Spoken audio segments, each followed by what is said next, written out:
Hello? Anybody home? Today, I want you to open your mind.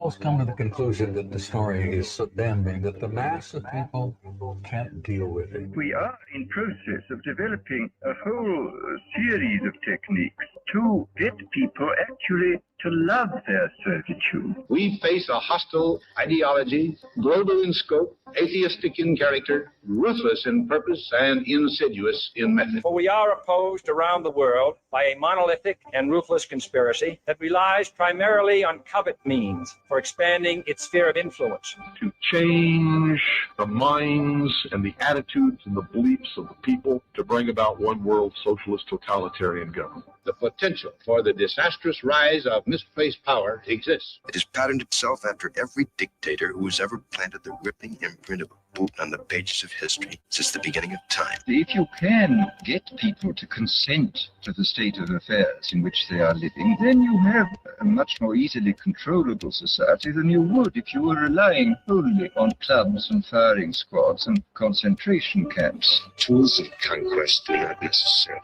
come with violence and explosions and fallout. There are weapons that are simply thoughts, attitudes, prejudices. As you connect the dots between different people, organizations, religions, history, suddenly the picture starts to form. The kingdom of God is within man, not one man nor a group of men. Someone born in the United States is not more special than someone born in Mexico. Someone who is white is not more special than someone who is black. They're just vehicles for the consciousness to experience. They do not want your children to be educated. They do not want you to think too much. It was learned that the aliens had been and were then manipulating masses of people through secret societies, witchcraft, magic, the occult, and religion. They reach into our children in music, television, books. Prey on children's innocence. How can I disprove lies that are stamped with an official seal? So if you have the opportunity to stand next to one of these machines, it feels like an altar to an alien god. Genetic power is the most awesome force the planet's ever seen, but you wield it like a kid that's found his dad's gun. The Army Air Forces has announced that a flying disc is now in the possession of the Army. Too many others know what's happening out there. And no one, no government agency has jurisdiction over the truth. Any state, any entity, any ideology that fails to recognize the worth, the dignity, the rights of man, that state is obsolete. A case to be filed under M for mankind in the Twilight Zone.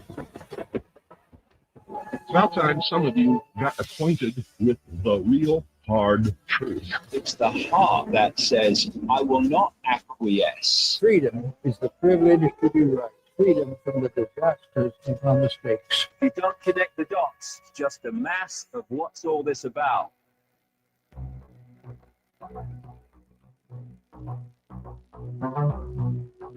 You are listening to the Secret Teachings Radio. I'm your host, Ryan Gable. Tonight, it's not gay if it's TSA, the Real ID and Security Theater, the sequel. Our website is tstradio.info if you'd like to check out our previous episodes of the show. We only have a handful here on YouTube, where we are broadcasting live this Friday, May 23rd, 2025. This show is free to everybody, but the entire archive is on our website. It's also free, but there are advertisements in those shows. And if you would like to get rid of those ads, for those of you in the audio-only archive, you can subscribe on the website to get access to that and a lot more. That's tstradio.info. The links are below on YouTube if you want to check out our website. We've been around for 15 years, and we don't think we're going to be going anywhere anytime soon. Hopefully just expanding and obtaining new listeners and a new audience. Certain things like the TSA and the Security Theater and the Real ID, we've been discussing this on the Secret Teachings for 15 years. And I think this is one of the few things that has made me actually feel old, because I remember doing shows on this 15 years ago talking about the Real ID and how it's just sort of there but has not been implemented. It's slowly been introduced and debated and argued about and forgotten. And I don't know if many people even remember the reason for the passing of the act that included the Real ID back in the early 2000s, that it had something to do with 9/11, had something to do with stopping terrorism, had something to do with Islamic extremists, had something to do with those programs that the TSA, the Transportation Security Administration, ran, which identified Americans who wore blue jeans, or Americans who paid with cash, or Americans who might have, I don't know, a couple nervous tics and they kind of look around a lot. Maybe they're really anxious in public. All of those were signs. I'm not joking. Wearing blue jeans and paying with cash was considered a sign that you might be a terrorist. It's like a Jeff Foxworthy bit. You might be a redneck. You might be a terrorist if you have an American flag, or you might be a terrorist if you have a constitution with you, or you might be a terrorist if you have a passport that doesn't burn, if you have a passport that can survive the destruction of 2 skyscrapers and land on the ground and be found by the authorities, to prove that Muslims did 9/11, to prove that Islam did 9/11, to prove that the people that were actually involved had no involvement. That's where the Real ID comes from. That's where the enhanced identification comes from. It's really like the title of tonight's show suggests. It's a form of security theater. In fact, the theater is so absurd that on 9/11, just randomly, I didn't choose to travel that day, but on 9/11 a couple of years ago, I was traveling with somebody and we went through the airport in Tucson, Arizona, and we had worked at a place, or they had worked at a place where they had a box cutter, very small keychain box cutter, because they were cutting boxes open all day, and they forgot to take it off their keychain. And somehow it literally made it through security without being flagged. They put it in the little box and they sent it through the little luggage car wash and comes out the other side. And they didn't think that a box cutter on a keychain was suspicious, but they, of course, had to pat us down because we opted out of the scanning device. And that was the first time I had flown in a while. Just more proof that the TSA is essentially a useless agency. And now we're hearing that the TSA actually might be privatized. This was yesterday in the news, that the Transportation Security Administration might actually be privatized.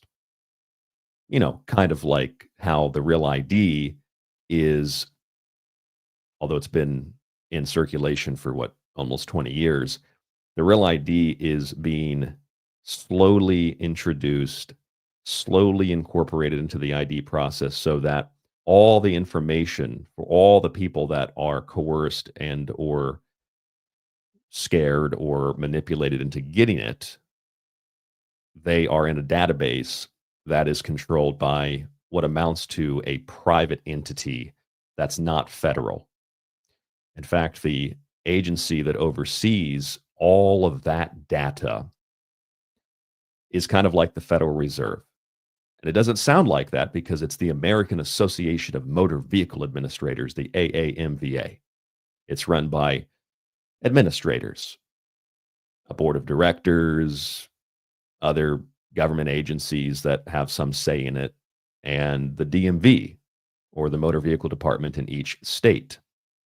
And this includes corporations and nonprofits that they don't get to vote in this organization, but they have some say in how it's run. And now we're learning that the Transportation Security Administration itself might actually be privatized. So we're going to discuss all of this in great detail tonight. It's important to look at the background of all of this first and talk about where it came from, and then to talk about what's happening today.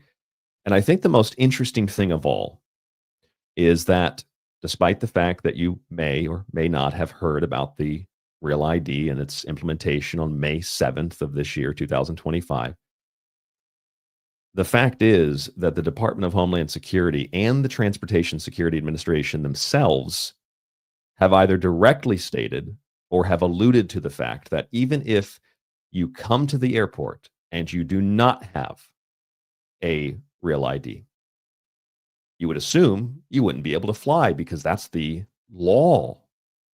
Well, not necessarily. In fact, the TSA says you'll still be able to fly. And the Department of Homeland Security says you'll be able to get on that plane. Don't worry about it. Okay, so then what's the point of having the real ID? They still say that we can fly. And I'll show you the evidence of all of this as we go through the broadcast tonight. But they're telling you that you can still fly. You'll just have to be subject to additional security checks and a manual reading of your identification, like your driver's license, which is not supposed to be valid anymore for domestic air travel. I know that sounds hard to believe because if you paid attention to the Real ID story, you'll hear all of these accounts of how it's a law and you have to do it. And if you don't do it, you can't fly. But then there's the Department of Homeland Security. Then there's the TSA. Then there's mainstream reports that you can still fly even if you don't have the Real ID. So it made me think when I read that, and again, I'll show all of this to you here on the show tonight. I was thinking, well, that kind of sounds like masking for COVID. It kind of sounds like they tell you it's a law, they tell you it's mandatory, but then you call the health department and the health department says, oh, no, you can't force people to do that. It's just a strong recommendation. It's just a strong recommendation.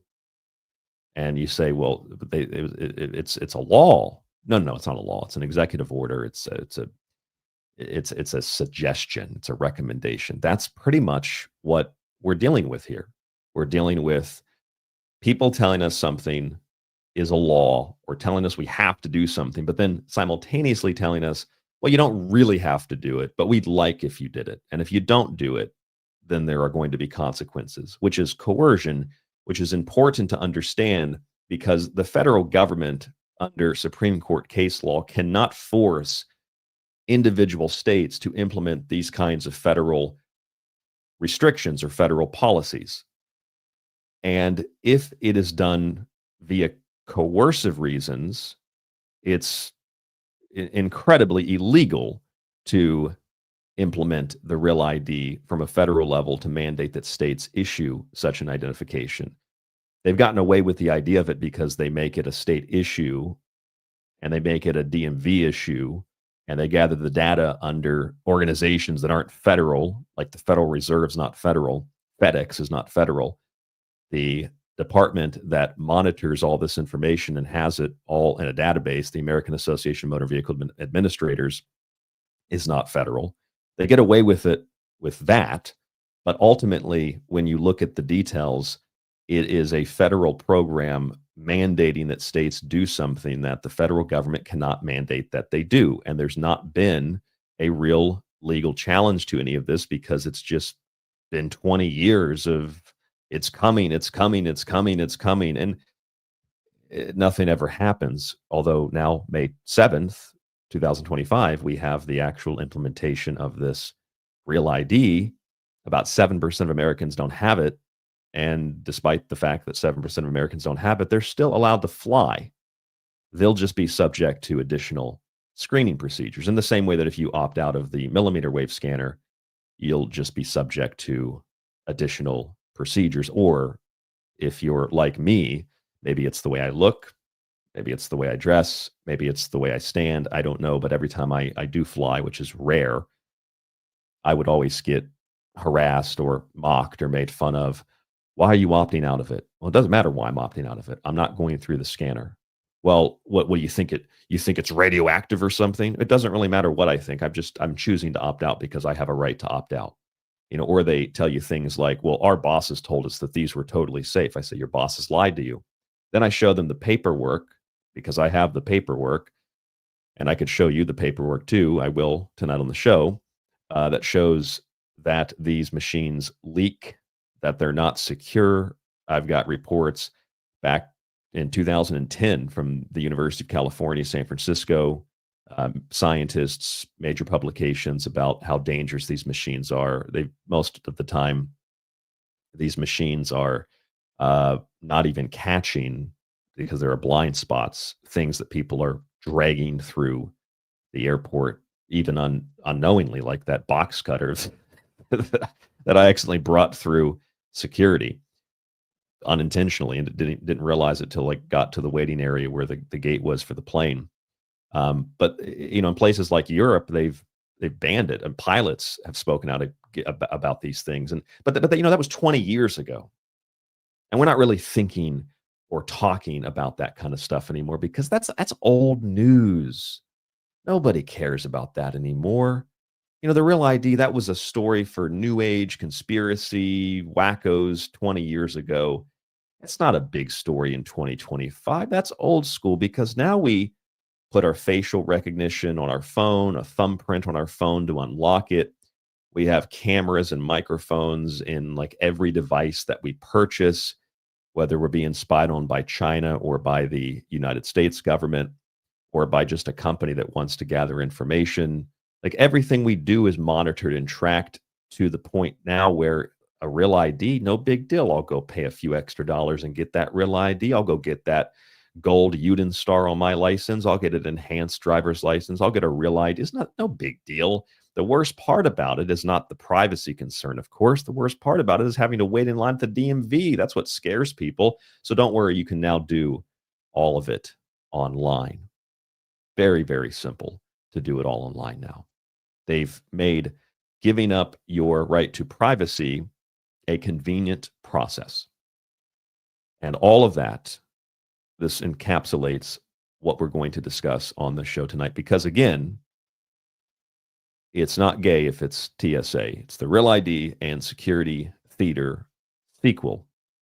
Now, I remember, some of you might remember this, I remember when those body scanners were unveiled. I have a newspaper, or at least I had a newspaper. I took a scan of it at the library, a newspaper clipping from the Orlando Sentinel when I lived in Orlando, Florida, where they had the scanners on the front cover, and they were first introducing these scanners. And Orlando was one of the main airports that tested them because of so many tourists that come through the airport. And I told people on radio, I remember doing a show on that where I talked about how they're introducing these scanners. And I was reading it on the front page of Orlando newspapers. And I remember I had people call into the show and tell me that's crazy. They're not going to do that. That's a violation of my rights. Or that's crazy. They wouldn't do that. Or it's great that they're doing it. But there it is on the front page of the newspaper. And I remember saving that newspaper, the physical paper. I just got rid of it before I moved over to Japan because I couldn't bring all my files. I had to digitize them. They're all actually available on tstradio.info, the website, if you are a subscriber.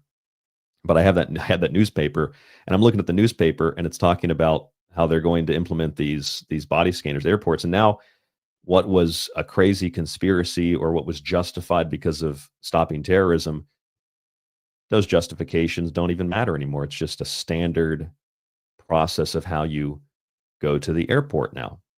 That's just how it is. No big deal, nothing to worry about, everything's fine. And we move through phases like that. And the Real ID is one of those phases. It was never fully implemented, but now that it has been fully implemented, even though you don't technically have to do it, they'll coerce you and harass you and mock you and demean you and tell you that you're going to miss your flight if you don't have the Real ID. And the reality is most people have it, so no big deal. The reality is also that the few people that don't have it probably won't see much of a difference in their travel plans, which also made me think when I was thinking about, well, what are they going to do if somebody doesn't have it? Because you can't prevent them from flying, according to the TSA and according to the Department of Homeland Security. Is it going to be like masks, where you call the health department and the health department says, well, the businesses cannot enforce this. They can't prevent you from shopping for food because you don't have a mask. It's just a recommendation. And then you go to the store and they've brainwashed the door greeter. They've brainwashed the managers, and they think it's a law. And if they don't follow it, they're going to be carried away in handcuffs. Or they call like happened to me in the state of Maryland. They called the police because I said I don't have to wear a mask in this store, and they said it's a law, and I said no, it's not. Here's the executive order, and it says I don't have to do it. It's not mandatory. You can't force me to do it. It's not a law, and you can't enforce it if it was a law. So here's the paper. And they called the police anyway and said I was trespassing. I'd assume the same thing might happen with the real ID. You don't have it. You can technically still fly. You can show them the statement from the TSA. You can show them the statement from the Department of Homeland Security. You can show them the statement from the federal government, and you're going to have some Mickey Mouse cop, TSA agent, who is going to stand in your way of getting on the plane because, no, it's a law, and they have a badge and they have a patch. And they're not going to let you on the plane because you're a potential terrorist and they're saving the country. You know, that overinflated sense of self-importance and ego that the TSA agents have. Okay, so with all of that being said, that's the introduction to the show. Those are the baseline things that we're establishing so that we can build on them and look at the rest of what's happening. I have a long list of articles and documents to show you live on YouTube. If you're not listening on YouTube, a majority of our audience is audio only, then you can, of course, go find this on YouTube. The link will be in the show description if you're listening only audio, and the audio only will be in the show description after this show for the YouTube and the X and the Facebook listeners. It will be linked up under the YouTube show description. Before we do anything else, I will stop for a moment and say hello to those of you in the chat: PT and Joe Ryder, Space Pop, Patrick T, Early Girl, Made It Early. Is that Jenny Jimenez? Noka is here. Sharp and Stabby, Bad Whiskey, Muggs is here, and Braden is here.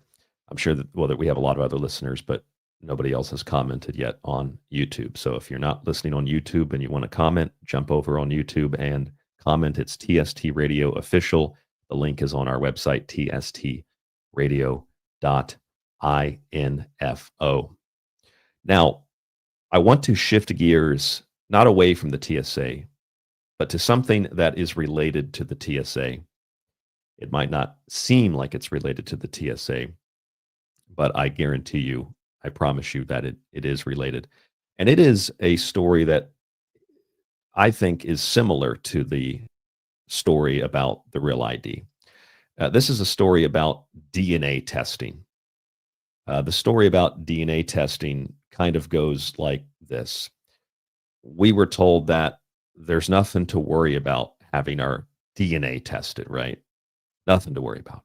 Everything's fine. It's totally safe. It's totally private.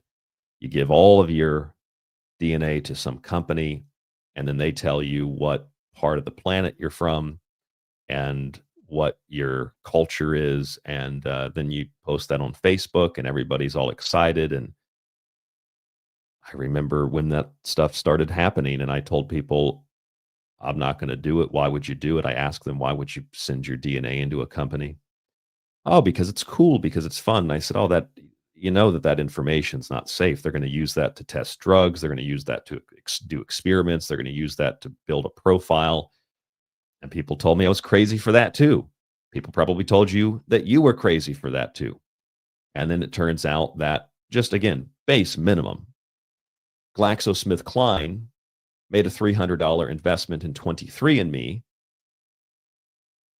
in order to get access to that data. Now, that's just a company buying the data by making a, quote, investment in the company. And when that happened, and I showed that to people, people told me I was crazy. Nothing to worry about. It's just an investment. They'll keep the information safe. They'll keep the information secure. And I had to, tell people, well, do you know who runs 23andMe? The woman that runs 23andMe is the sister of a woman who helped to found Google and is married to Sergey Brin, or was married to Sergey Brin, who was one of the major founders of Google. And above all else, Google is interested in one thing and one thing only: power, but power via information. In other words, they're interested in data, just like X is, just like Facebook is. Google's interested in data. With what we found from Dr. Epstein, Google, obviously we knew this anyway, alters search results. And they do this for political reasons and for other reasons as well. They've also, with other companies, recently been engaged in deleting content from the internet and scrubbing archives from the internet so you can't find things. So that's the Google that is in league with YouTube, the same YouTube that famously just pulls people from the platform. Even recently, they turned off comments on one of my videos when I sat here and I read federal government websites. They turned the comments off and said that the video was potentially harmful for just reading things off of the Department of Justice, Department of Homeland Security, State Department websites. These are official federal government websites.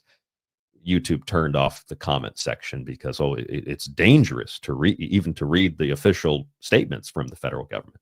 I'm sure it's dangerous tonight to read the TSA statement. I'm sure it's dangerous to read what the DHS secretary said. I'm sure it's very dangerous to do these things. I mean, it is to the narrative, but that's the same. It's the same YouTube. The YouTube and Google are one and the same. It's part of the same structure. It's part of the same group of power and information brokers. And that's the 23andMe that was invested in by GlaxoSmithKline. What does GlaxoSmithKline want to do? Well, they want to test new drugs. They need information in the same way that when you have a child at the hospital, they take a blood sample from the child and they tell you it's all for the purposes of making sure that child is healthy. And then you find out that they either trade or they give away or they sell, or there's a data breach. There's always some excuse that information ends up in the hands of the military or a pharmaceutical company, et cetera, et cetera, et cetera. And they don't tell you that you can opt out of those blood screenings. You just have to bring the paperwork to the hospital. And they don't tell you that if you do take those blood screenings with the 6 or so, I think it's 5 or 6 drops of blood from the baby's foot, where they stab it like a demon and just watch the blood flow from it. This is a newborn child. They will not tell you that you can actually opt out of having that data preserved by the state laboratories. And you can send a letter and then have them send a certified letter of guarantee that they've destroyed the data or the samples, which of course you could just not send them in the first place. But there are lawsuits, and there have been for it's been about 15 years, maybe more than 15 years, from California, where they've got biogenetic banks of information from babies when they were born.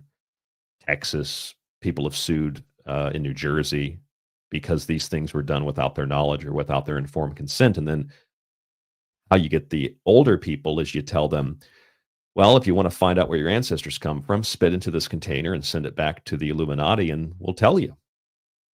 It's that simple. And don't worry about the privacy thing. Everything is definitely private. That is until you read stories like I've just shown you on your screen about GlaxoSmithKline, or how just this week, 23andMe was acquired by a biotechnology giant called Regeneron after their bankruptcy filing. And I was thinking,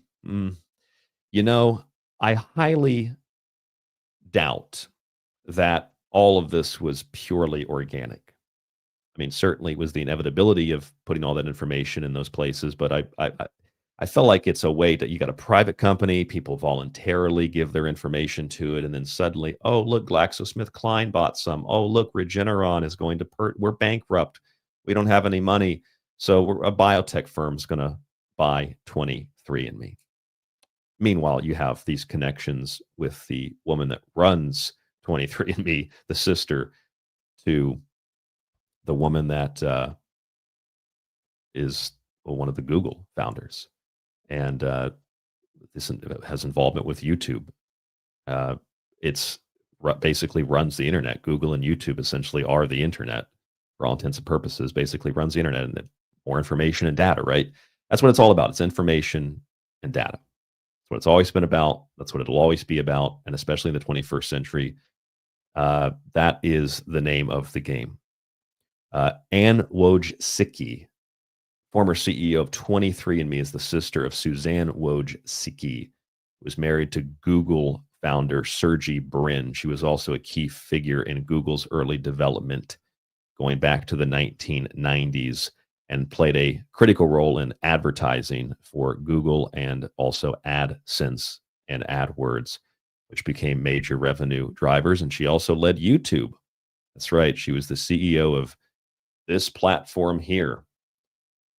So while she was the CEO of this platform, her sister was running 23andMe. There's nothing suspicious about any of this, of course, because why don't you trust the experts? Why don't you trust GlaxoSmithKline and Regeneron? Regeneron sounds like, isn't that the name of the fictional berry company and It's Always Sunny in Philadelphia? Regeneron, where they sell the mountain berries. It sounds like some made up fake scam, Regeneron. It's a real biotech company, and they just bought all your data. So it turns out the people that said you shouldn't spit in a tube and send it into a company were right. You probably shouldn't spit into a tube and send it into a company. And that right there is what brings us back to the TSA, because all the data that is gathered through these real IDs, and not just real IDs, but just as an example, and just as one issue, our central issue tonight, because they've been implemented finally, kind of.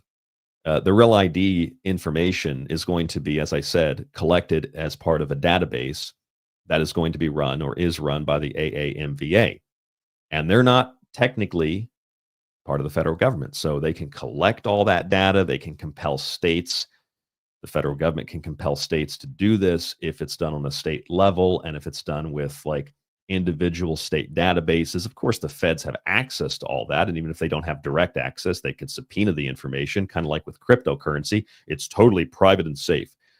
Well, can there be a subpoena issued to get access to the information? Yes, there actually have been already. And can AI just track the patterns of the transactions? Yes, they're already doing that. It's just a scam. If you can't do it directly, well, you just convince people that they want to do it. Like, I want to get a real ID. It makes my life easier. I want to wear a mask. People won't harass me, and I'll also save myself from disease. I want to do these things that the government tells me I have to do. And I think people will willingly accept that because it's easier than fighting it. It's easier than debating. It's easier than doing what I do and calling the health department and asking them. It's easier than reading press releases from the TSA that say, actually, you don't have to have the real ID. And if you think I'm making this up, if you think I'm just talking out of my rear end, please allow me to prove it to you. This is Reuters. U.S. Homeland Security Chief says travelers without real ID will be allowed to fly. Now, initially, I thought, okay, so maybe it's taken 20 years to implement this.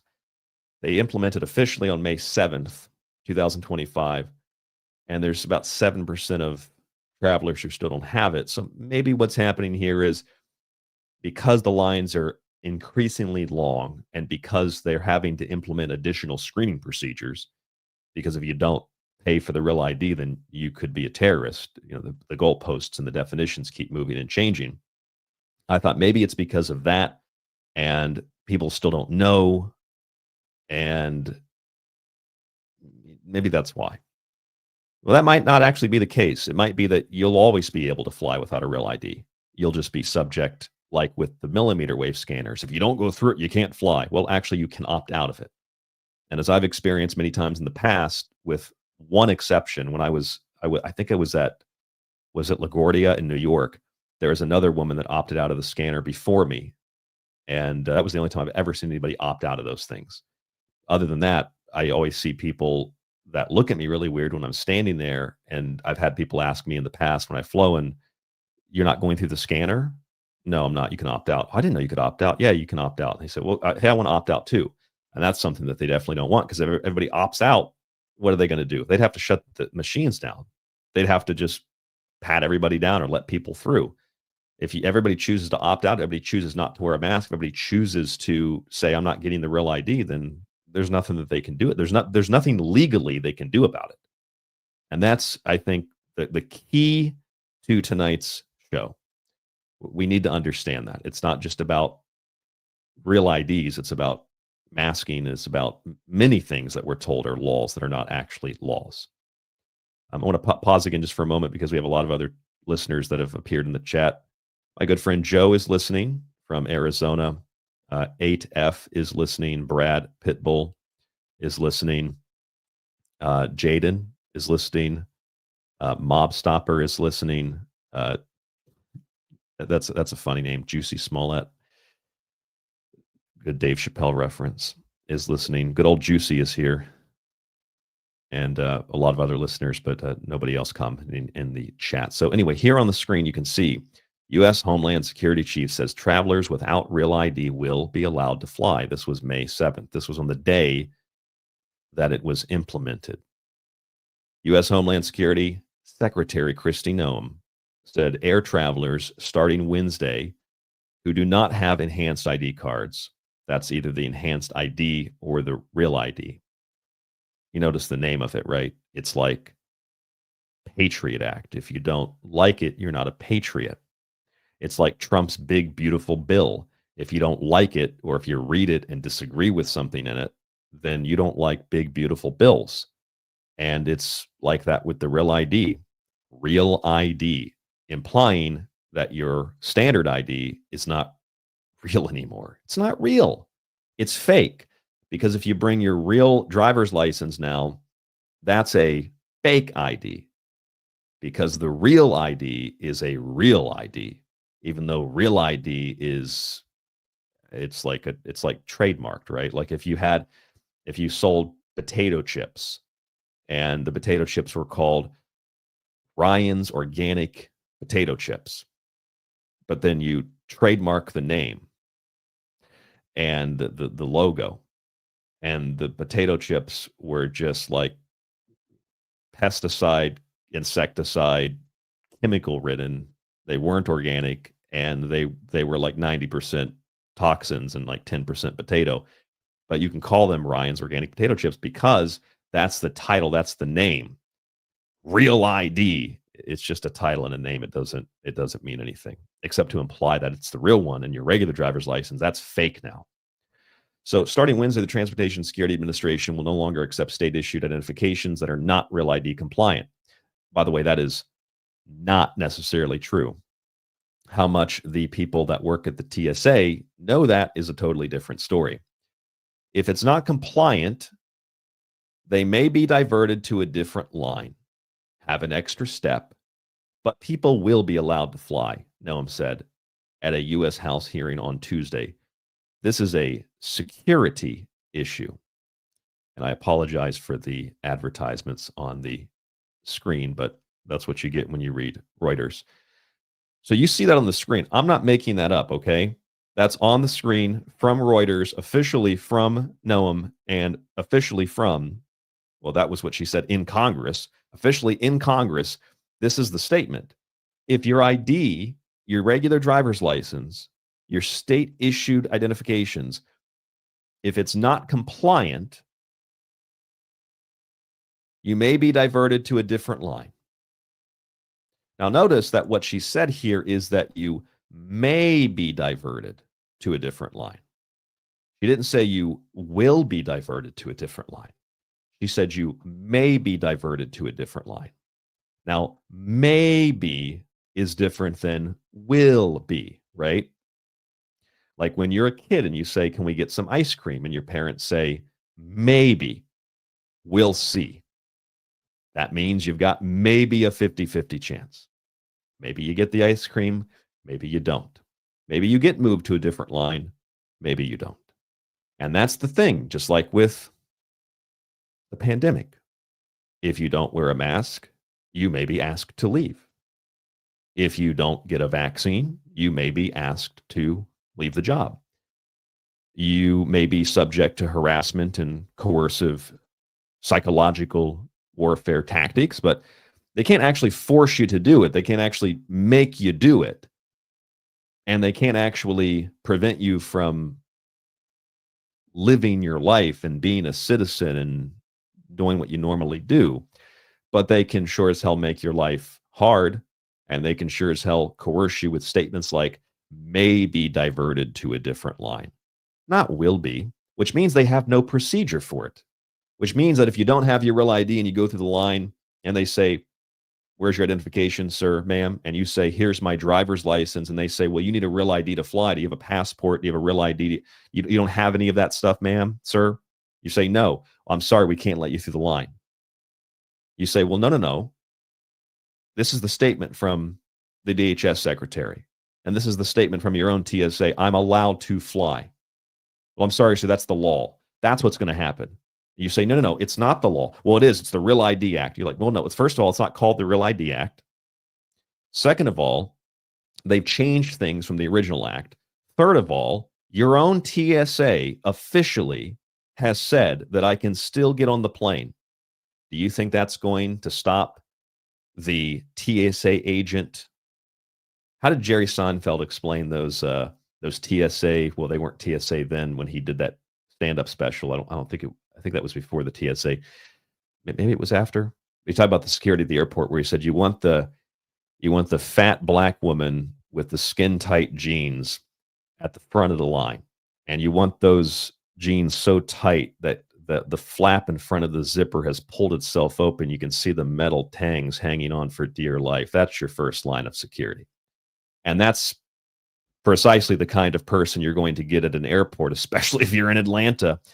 And you're going to get a person like that who's going to tell you, sir, it's the law. You cannot go through this line without a real ID. And you say, ma'am, can you read the TSA statement? Can you read the Department of Homeland Security head, what she said in Congress? Sir, I don't have time for this. You are holding up the line. We will detain you if you do not leave. That's what's going to happen to people. How many? Probably not more than a handful, because there aren't many people like me that are willing to do that. Most people will get the real ID. Most people will bring their passport to the airport, and most people won't make a big deal about it. In fact, if I was traveling domestically, I would probably just bring my passport. But some people don't have passports, and some people don't have a real ID. Very, very, very few people. And of those very small percentage of people, I think it's like 7%. How many of those people, well, I guess you'd have to say, first of all, how many of those people that don't have real ID have passports? And how many of the percentage that don't have passports or a real ID or any other kind of identification, we're going to look at the other forms that they accept as well tonight, how many of them would be willing to stand there and argue with that woman with the skin-tight jeans on at the front of the line? How many? Like 1 in 100? 1 in 1,000? There aren't many. I traveled all across the entire United States during the pandemic, and I met maybe half a dozen people that were willing to say, no, I'm not wearing a mask inside.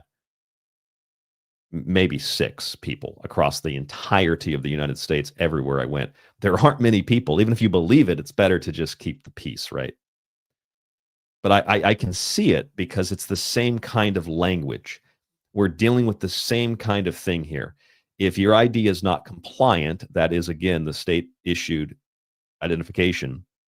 If it's not compliant, you may be diverted to a different line, which means they don't have a policy, which means if they had a policy, it would say, if you don't have the ID, they had 20 years to plan this.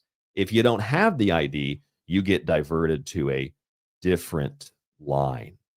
And we have a special section for you. They're not saying we have a special section for you. They're not saying you will be diverted to a different line. What they're saying is you may be diverted to a different line. You may have an extra step, but people will be allowed to fly. Notice that will is different than maybe. In other words, what she is saying is if your ID is not compliant, you could be diverted to another line. Maybe you might have an extra step, but ultimately you will be able to get on that plane and fly. And that's the official federal policy. So, hey, it's not the state. It's not the federal government. It's not Kristi Noem. She's a patriot and a hero. It's not the Department of Homeland Security. It's the agent in line who runs the little screening section of the airport and she'll or he'll decide whether or not you get on that plane. And if you have a problem, good luck arguing with these low IQ morons that the TSA hires on average. Very low IQs.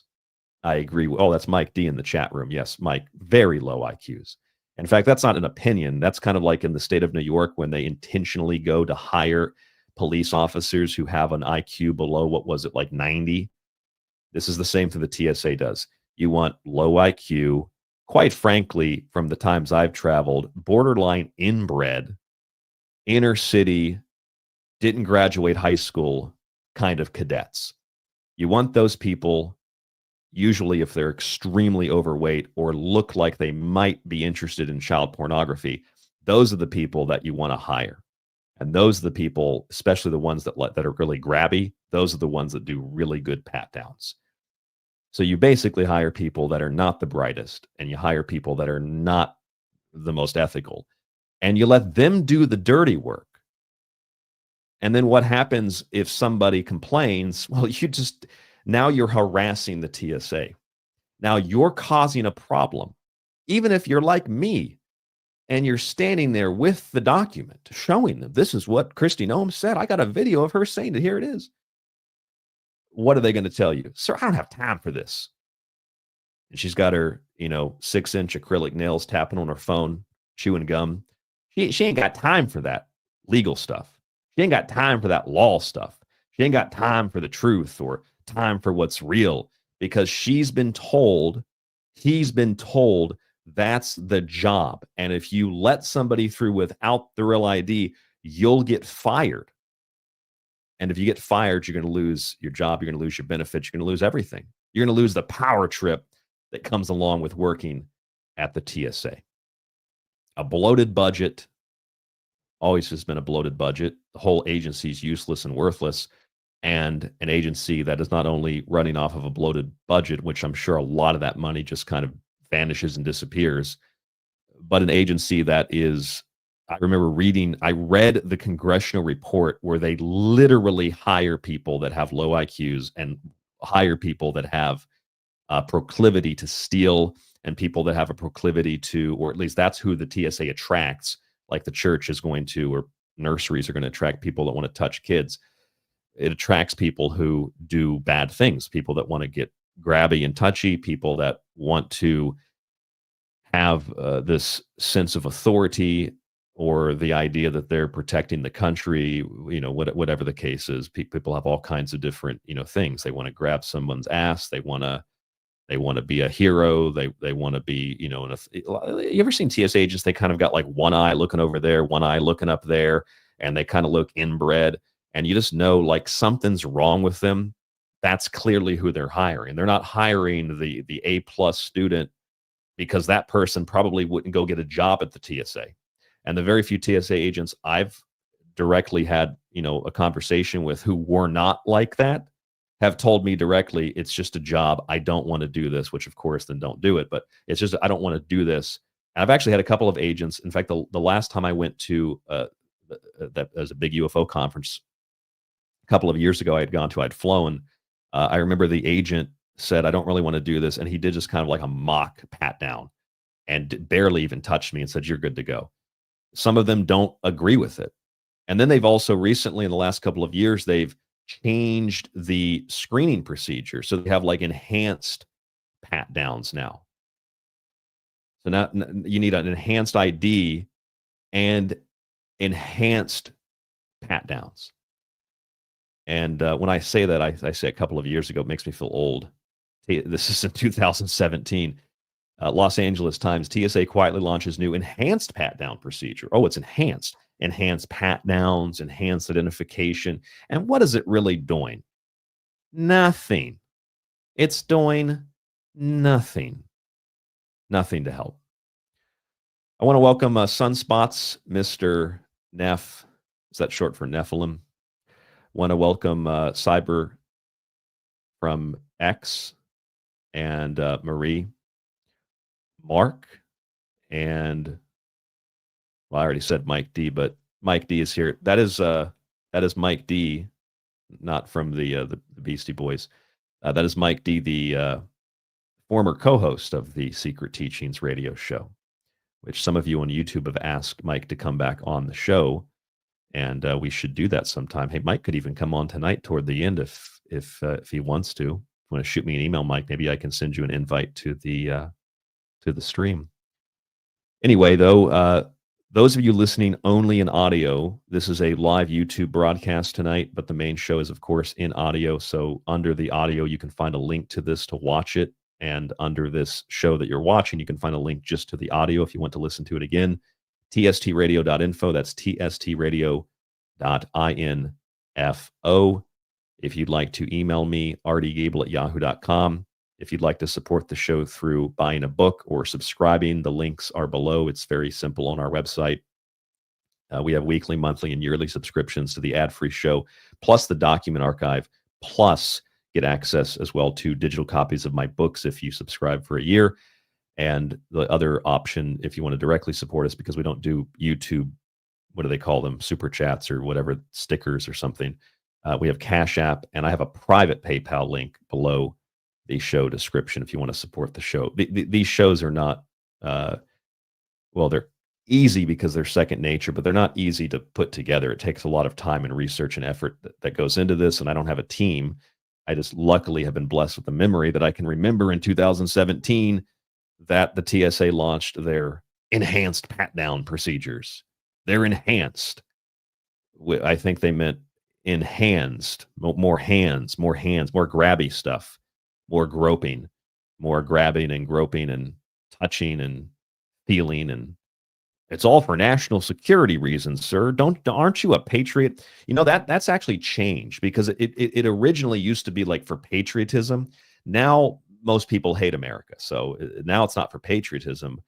I'm not really sure what the reason is now. Does anybody know what the reason is we have the TSA now?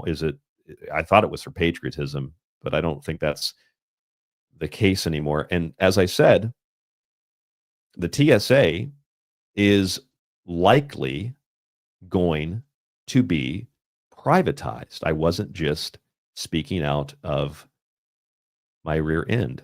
Here's the USA Today. Today, could the TSA privatize? The acting administrator says nothing is off the table. Why do they want to privatize? Well, because it's really costly to run the TSA. It's really costly to grab your balls. It's really costly to grab your breast. It's really costly to make you, an American citizen or a permanent resident, feel as if you are guilty of doing something horrible simply because you need to use a plane to go to a job or a funeral or a wedding or to see your friends or take a vacation. That's what we're dealing with here.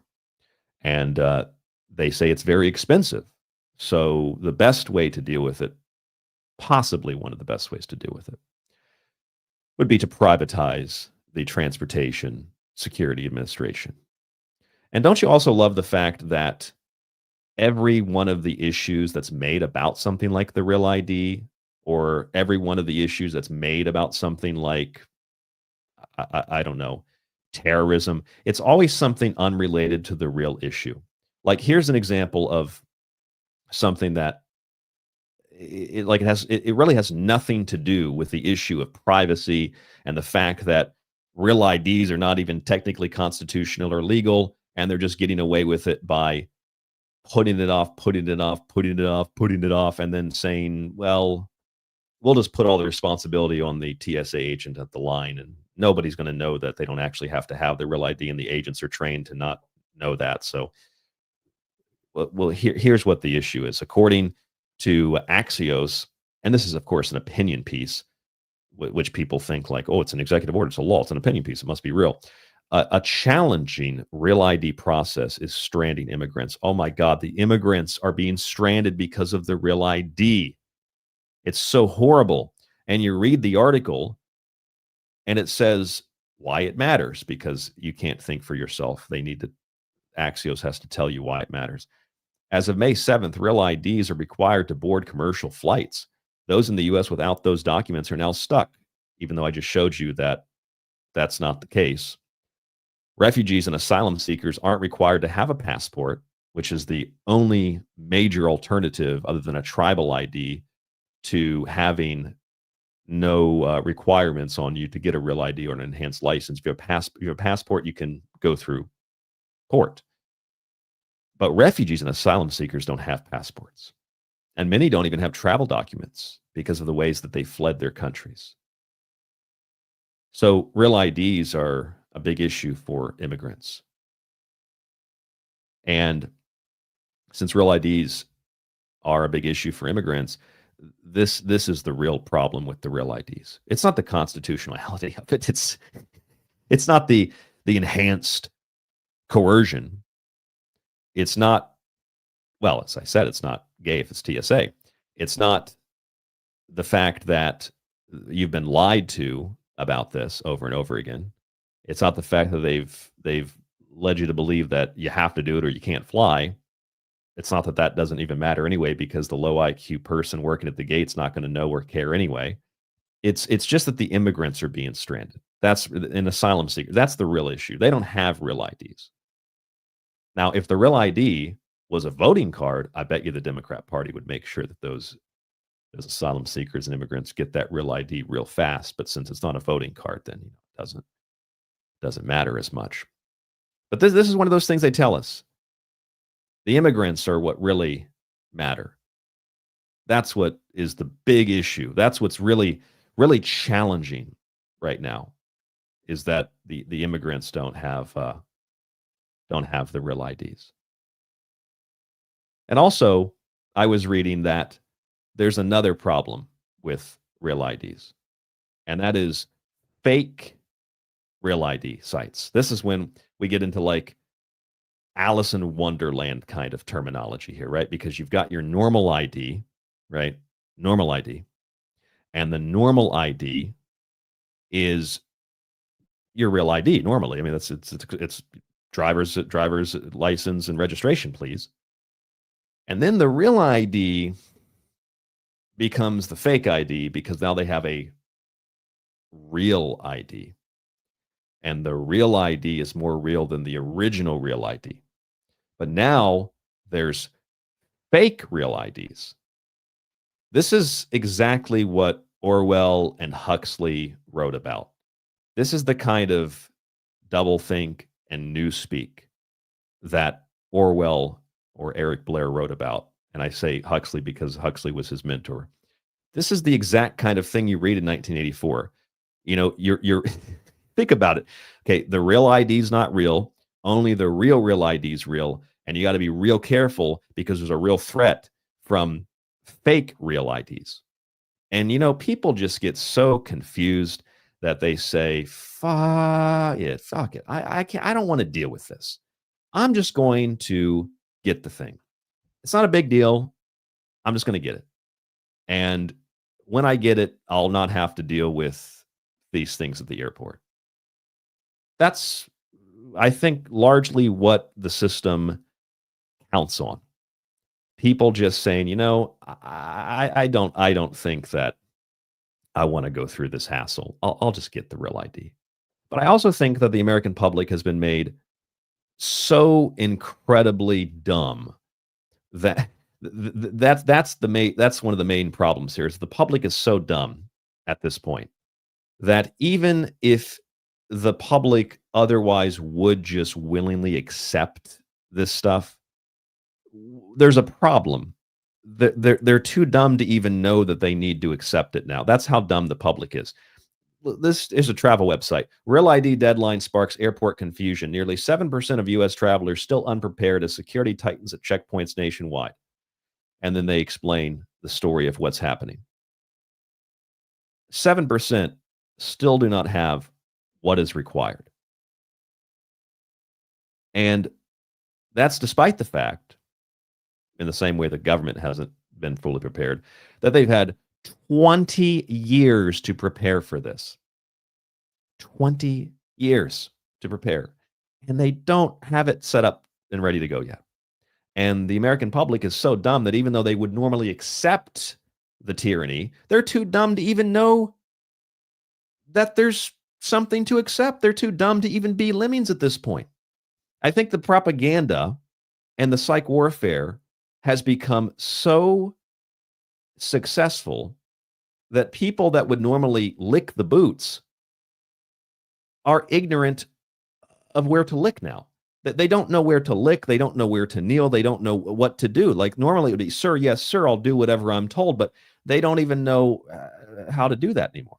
I mean, it would be like, I don't know, I'm thinking of a silly example, like if we had another pandemic and they said to wear masks, and you notice a lot of people weren't wearing masks, not because they didn't want to wear them, but they were just too dumb to hold down a job to make money to buy a mask. That's the point we've gotten to. That's where we are. 7% don't have it. And, well, a percentage of that are people like myself, people like my friend Joe Lavelle in the chat there. He's one of those 7%. It looks like, however, on the other hand, that they did get our good friend Mike D, because apparently Mike D has the gold star, which, that was one of the original things that was a problem with some of the conspiracy people, is that some of the conspiracy people said, well, hold on a second. They're putting gold stars on our license? Like, that's kind of weird, right? It's kind of weird because, you've been hit with that propaganda for decades and decades and decades and decades and decades, that the yellow star was this, the yellow badge of the Juden.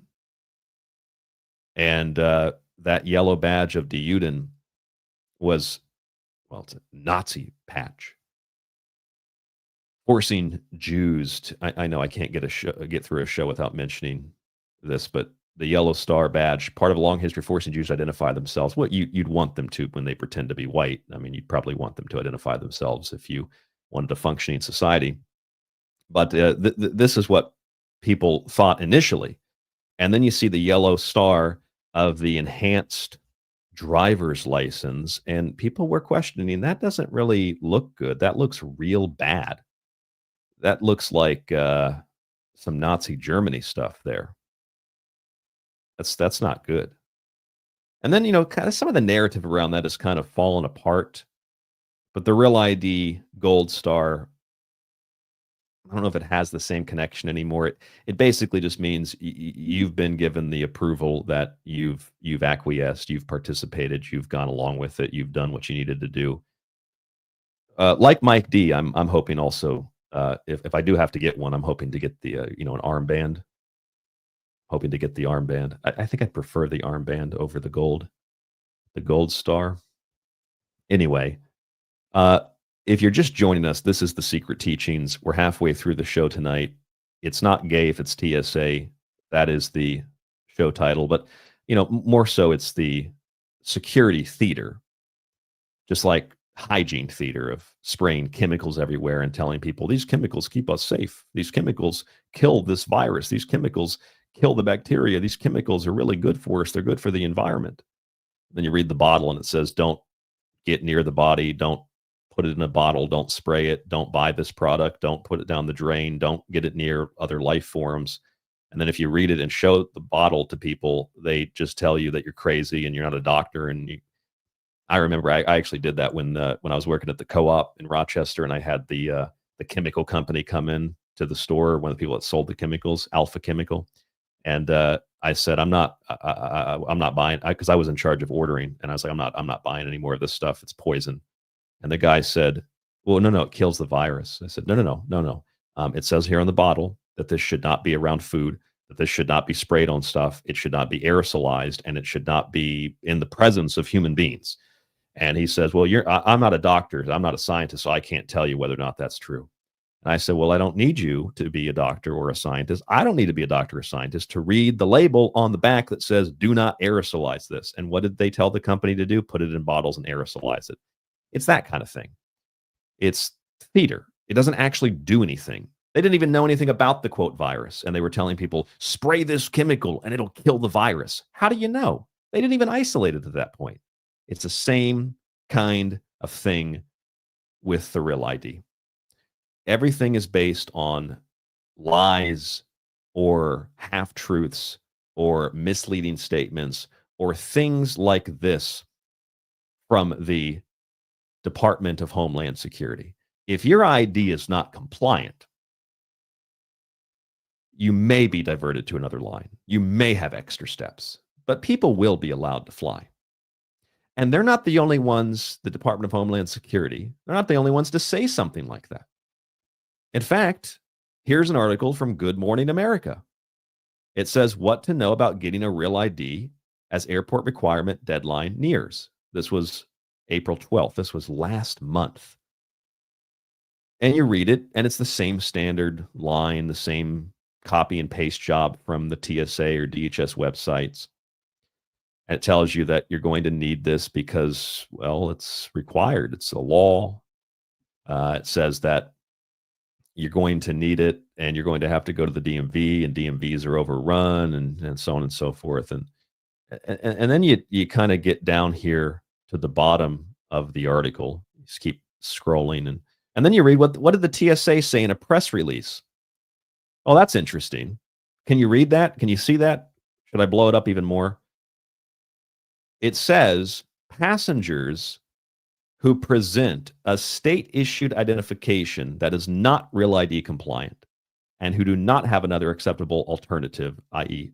passport, can expect to face delays, additional screening, and the possibility of not being permitted into the security checkpoint. Now, that's not as open as what the Department of Homeland Security said, but it's very similar to what she said. Additional screening and the possibility. Now, you can expect. That doesn't mean that you will. You can expect to face delays. Because like this woman said, you may be diverted to a different line. The line of shame, probably, is what they'll call it. And you may have additional screening. So that's probably why you'll be delayed. And the possibility of not being permitted into the security checkpoint. And that possibility is probably predicated on the fact that you're going to have a bunch of dumb, low IQ, inbred pedophile thieves that are going to tell you with their 65 IQ points, "It's the law, sir. If you get snippy with me, I'll have you arrested. I am a security officer. I work for the federal government." Which pretty soon they won't even work for the federal government because the TSA is probably just going to be privatized, which is very likely it may happen. So what it means is that the TSA will be privatized of a private company running security at airports while private corporations gather your data and private corporations run the whole thing. But really, it's the federal government working through the private corporations because the federal government can't technically, legally do it all directly. They have to outsource it to others, including you. They outsource it to you because you choose to acquiesce. You choose to participate. You choose to go along with it. And I understand why. Because it's really difficult to figure out any alternative. It's really difficult to fight with people at the TSA or even Walmart greeters about why you don't legally have to do what they tell you to do. How you don't legally have to wear a mask. How you don't legally have to have the real ID. I would not be surprised if at some point in the distant future, probably not near future, someone with some money challenges this and takes this to court, and then it eventually comes out. You'll see the headlines. You know those real IDs we told you to get? Well, you know you don't actually have to have those. A new Supreme Court case ruled they're unconstitutional, and all those people that went and got them, it makes your life easier, but for the people that didn't, turns out you won't have to wait in line, in a different line, rather. You can just go through the normal line and have your regular ID. And I doubt that would happen, but that's the kind of thing that would happen and how it would happen if it did. All of this is just nonsense. It's nonsense. It's total nonsense. And Flux in the chat is 100% right. This is the literal definition of fascism. The merger of corporate interests and state interests so that you have private companies controlling the information the federal government can't control, but the government working through those companies to control it. Where you have the federal government now outsourcing the illegalities and the what I would say is harassment and even to a certain degree perhaps terrorism of the Transportation Security Administration or the Terrorism Administration, all of that would be privatized so that, you know, in the future, even if you wanted to like sue the TSA or sue for, you know, violation of your right, you're not suing the federal government and they're not breaking any laws directly. It's all done indirectly. It's all done through private corporations and contractors. And yeah, that is pretty close to fascism. See, it's pretty damn near the definition of fascism. And that's how it works. I don't know if this is true, but Joe in the chat says all red states, ironically. Probably, because, you know, you think about it, the red states or the conservative states, this is the neocon post 9/11 agenda. That's what this is. And it was shelved with Obama, and it didn't make much leeway with the first Trump. It advanced under Biden, and now it's been implemented with the second Trump. It's the reintroduction of Bush-era policies. It's the reintroduction of Bush-era laws. It's the reintroduction of that neocon terrorism threat. Oh my God, there's terrorists that want to hurt Israelis. We have to censor speech and protest and publication and transportation and prevent people from coming into the country, not because they're bringing drugs, but because they're bringing ideas we don't like. Did you see the White House actually just, I don't know how they legally did it, but they stopped Harvard from allowing any kind of foreign students to enroll at the school. Because that's America first. Yeah. It's totally America first to censor people that are legally in the country too, and to make them disappear on Ramadan. That's not a violation of the First Amendment, in plain clothes without identifying yourself. And you know who did that to that woman? That would have been Canary Mission. And Canary Mission is a group that is run via Israel, probably the Mossad, and they find people that they don't like, and then they turn the data over to the White House and tell the White House to go after that person, or the State Department. And that's what they do. And then you have another group called, or it's a project called Esther. And Project Esther, according to a New York Times investigation, it's part of the Heritage Foundation. And Project Esther, ESTHER, Project Esther was utilized to associate all criticism of Israel with Hamas in order to censor speech and censor protest and kick people out of the country and strip them of their visas, and then apply the same standards to American citizens, all at the behest of a foreign country.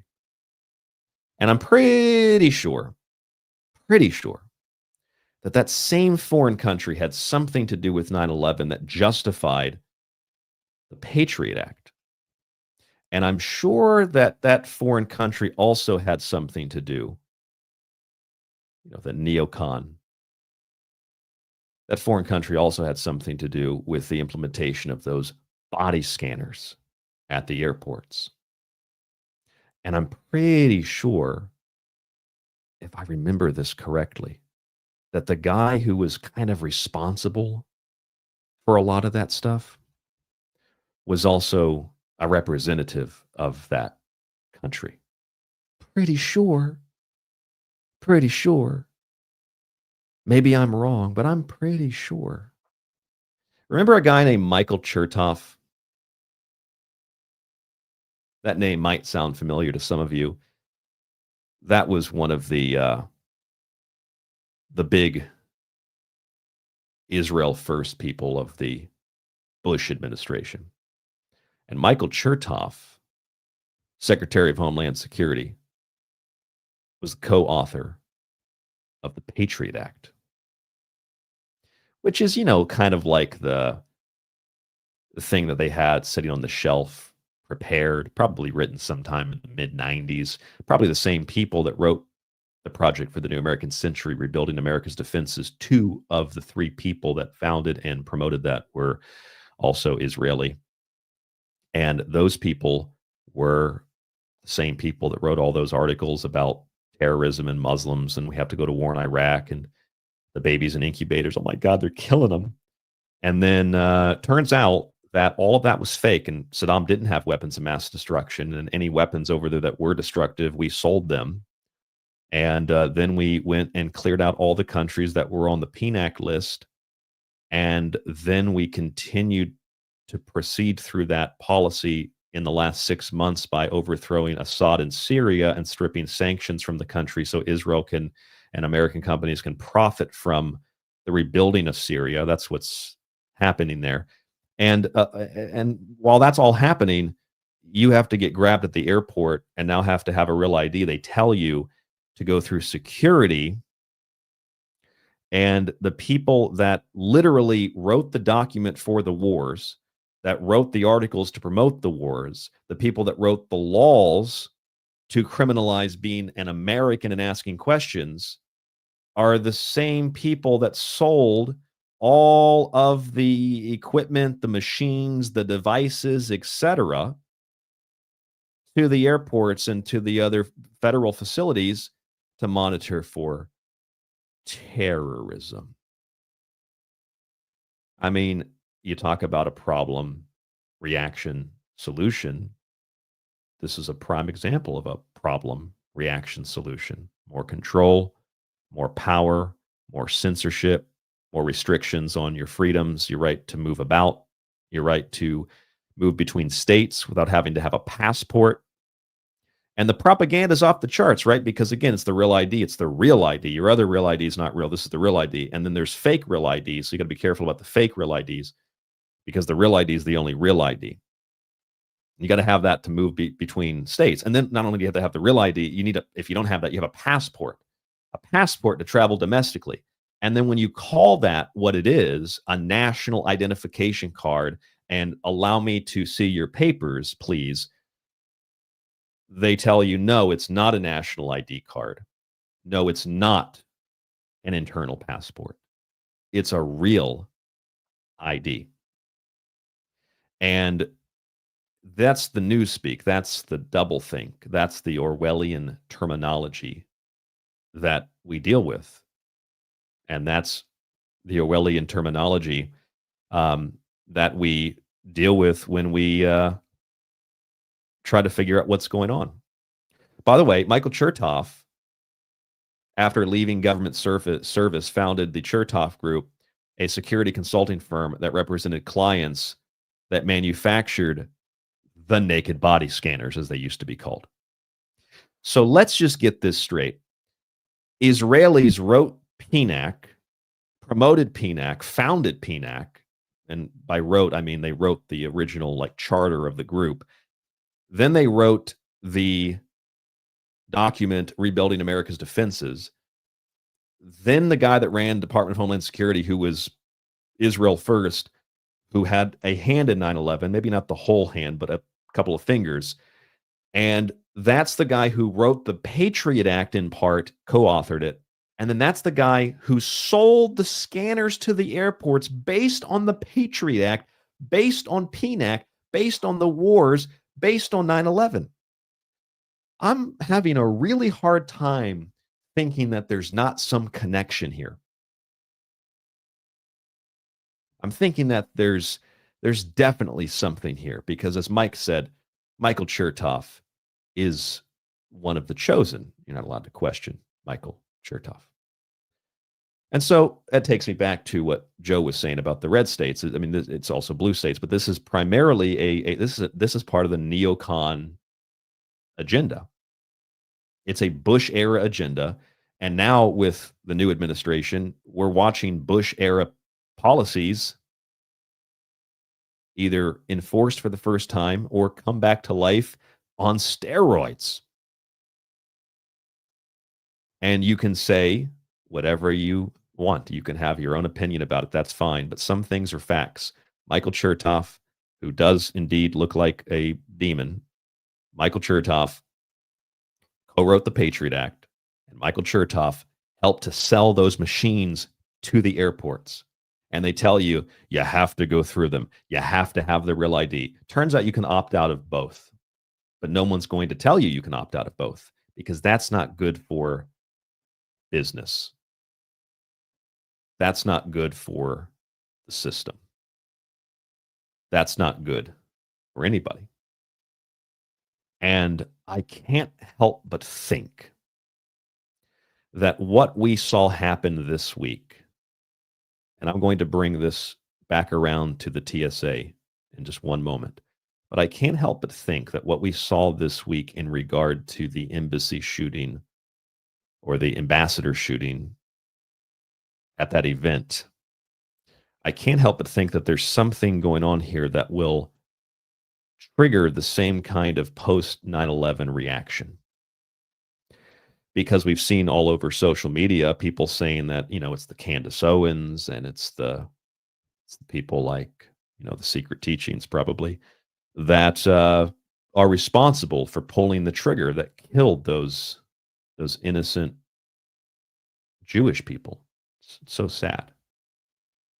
And I mean, like, ultimately it is sad. Like, I don't think people should be shot for political reasons like this. Hey, that's what happened when a Jew killed a diplomat and sparked the night of broken glass.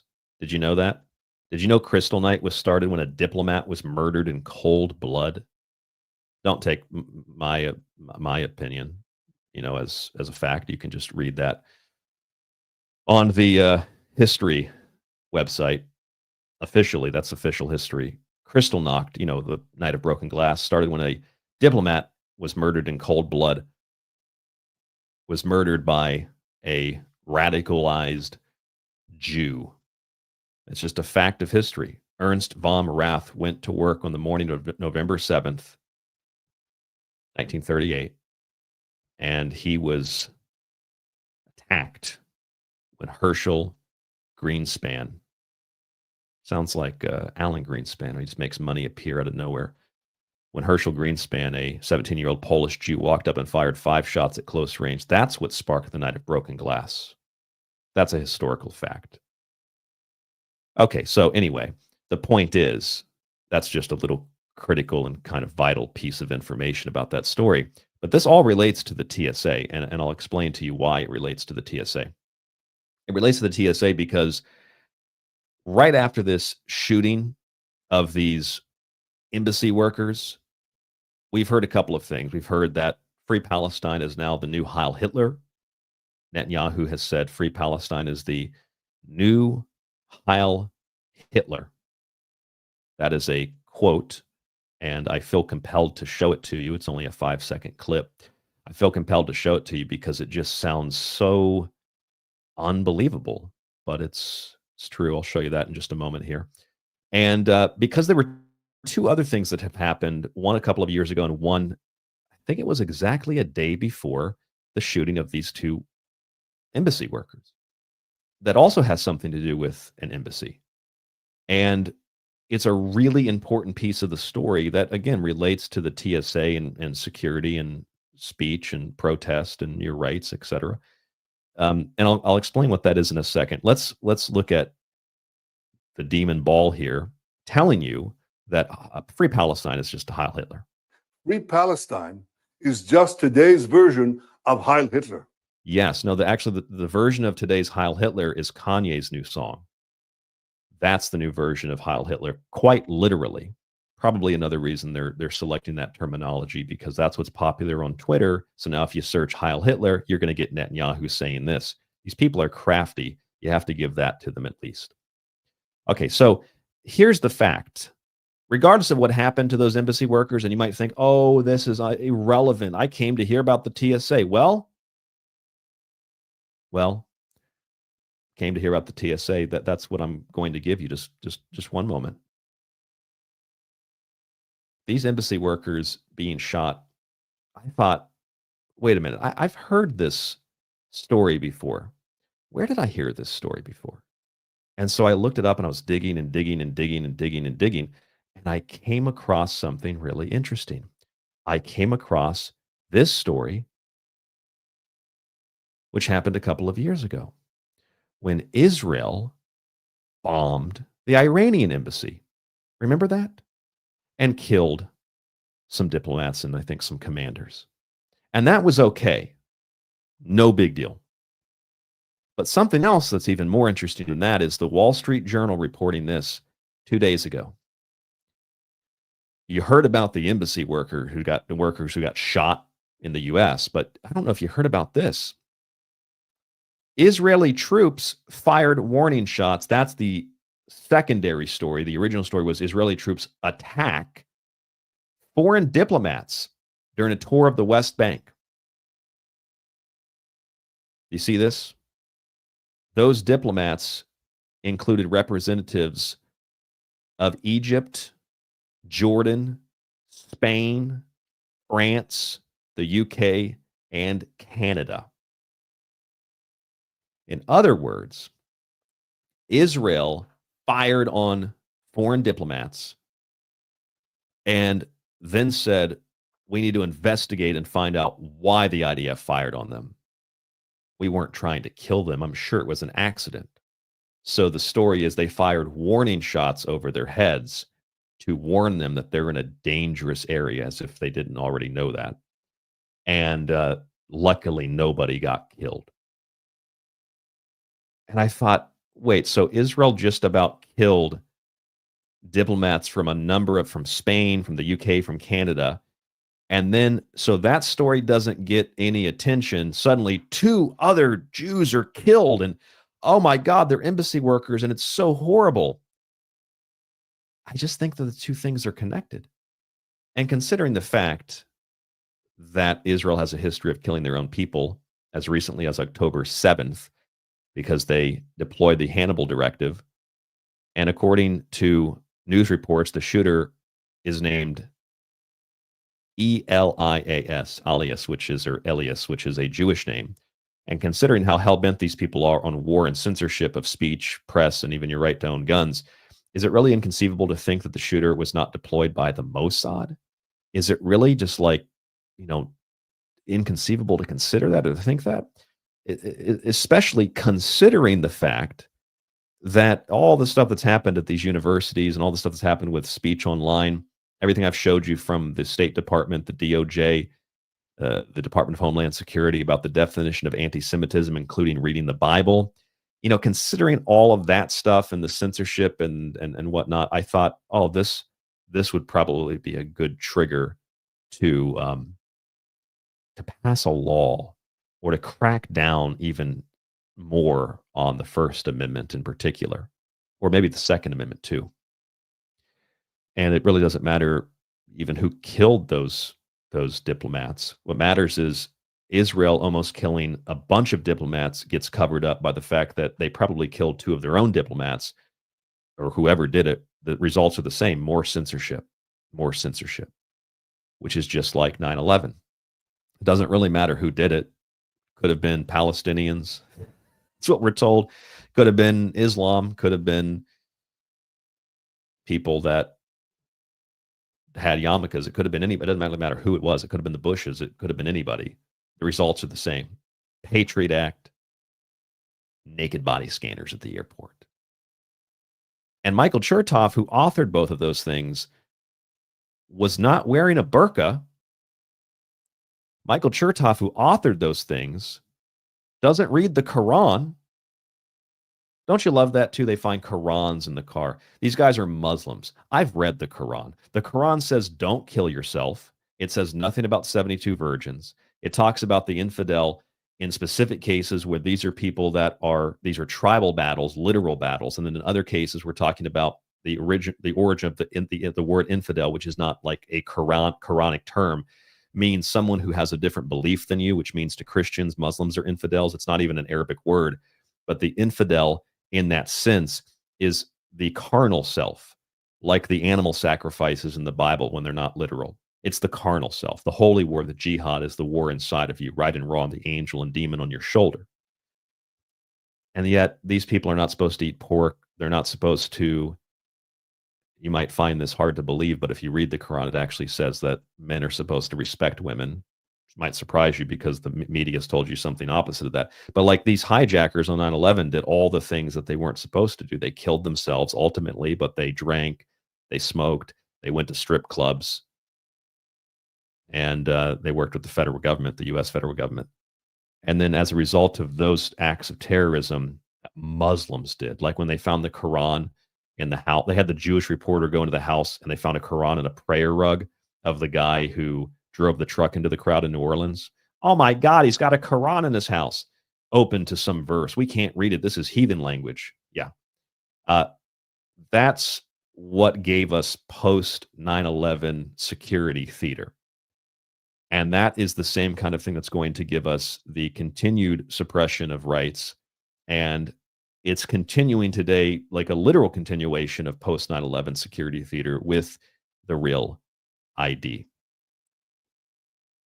The same groups of people, the same kinds of policies, the same neocons, the same attempts to strip away the rights of American citizens. But things have changed in 20 years.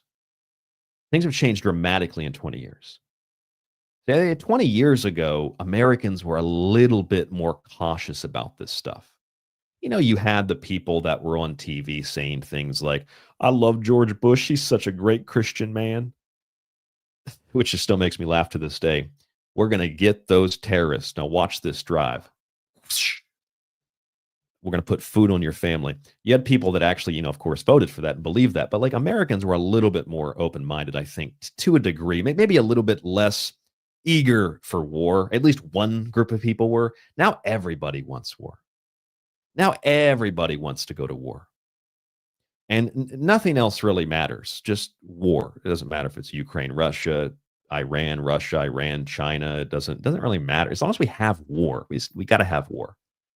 And during times of war, like during times of any emergency, we don't have time for silly things like habeas corpus. We don't have time for silly things like due process. We don't have time for silly things like letting you keep your privacy. Because you're hiding, clearly you're hiding something. Clearly you're an anti-Semite if you don't want to show government officials or local police your identification papers when you take a stroll down the road. Of course not. Of course you don't have anything to hide. So you do have something to hide if you don't want to show us your documents. And that's where we are. If you don't want to show the documents, then you must be hiding something. And don't worry, all this stuff about a national ID card, come on, man. The national ID cards, that's not real. That's fake. Like the fake real IDs. Nobody is making you get a real ID that's like a national ID card. How do I know that? Because the government told me. That's how I know it. The government told me that it's not part of a national database. So I don't have anything to worry about. You know what I'm referencing, right? You know what I'm talking about, right? Remember that was a conspiracy for a long time? You'd have a real ID card. Real ID. Well, they didn't call it a real ID. They called it a national identification card. And people would say things like, yeah, you know, the federal government is building a national database of your information. And people said, no, they're not doing that. They couldn't do that. And others said, well, they are. And you said, well, you're crazy. You're nuts. The government isn't doing that. In fact, the government can't do that because there's laws against that stuff, man. You can't do that. Okay, so I want you to look at something on the screen. I want you to see this series of articles. When I pulled this up, by the way, I was selected to participate in a brief survey about how much I love the Department of Homeland Security. No thanks. Now I've probably been flagged for that. But if you look on this website, I won't have to find it again here. This is the website, dhs.gov. And this website has information on the national database. It says it right here. Is the DHS trying to build a national database with all our information? Of course not. No, they can't do that.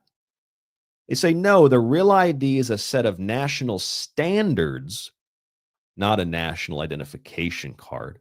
Real ID does not create a federal database of driver's license information. No, it does not. They're right. It doesn't create a national database. It creates individual databases that are on a state level.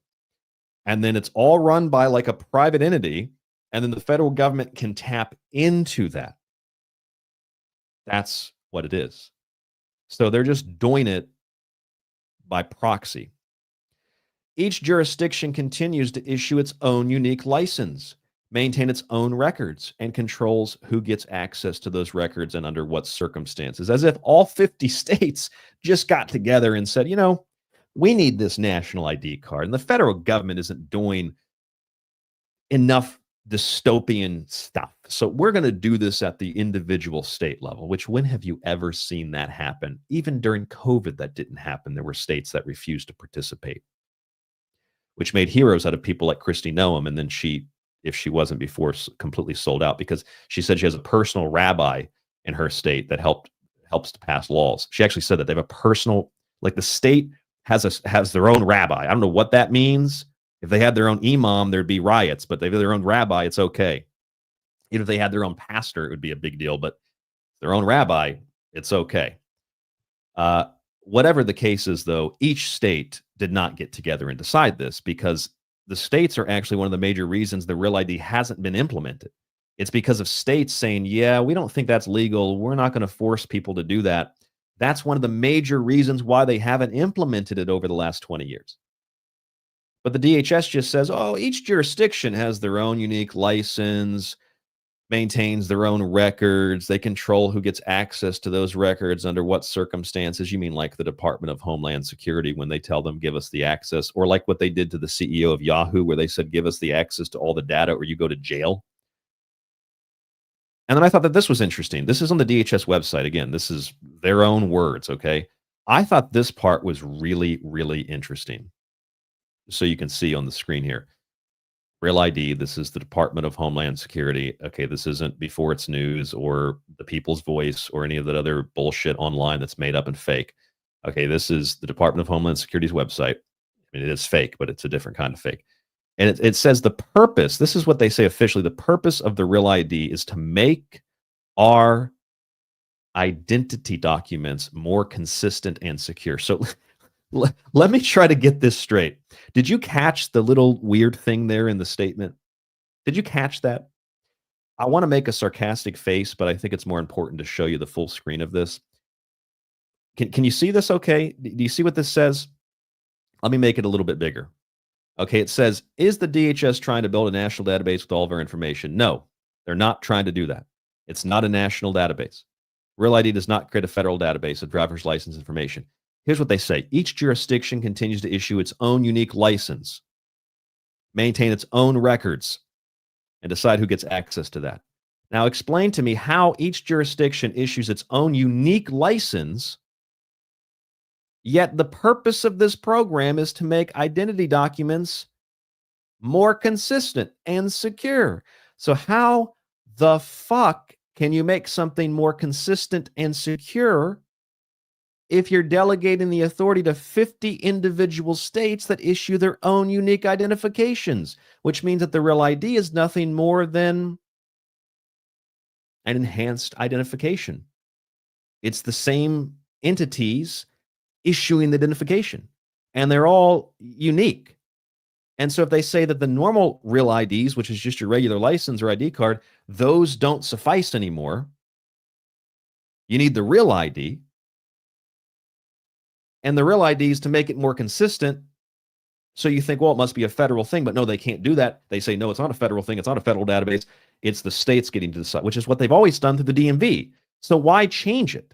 And how can you make something consistent or more consistent when you maintain that the jurisdictions issue their own unique licenses? All this is like Flux says in the chat, it's a spell. Like Juicy says in the chat, it's just words. Words are magic. It's all just so stupid. You guys in the chat room, you're right.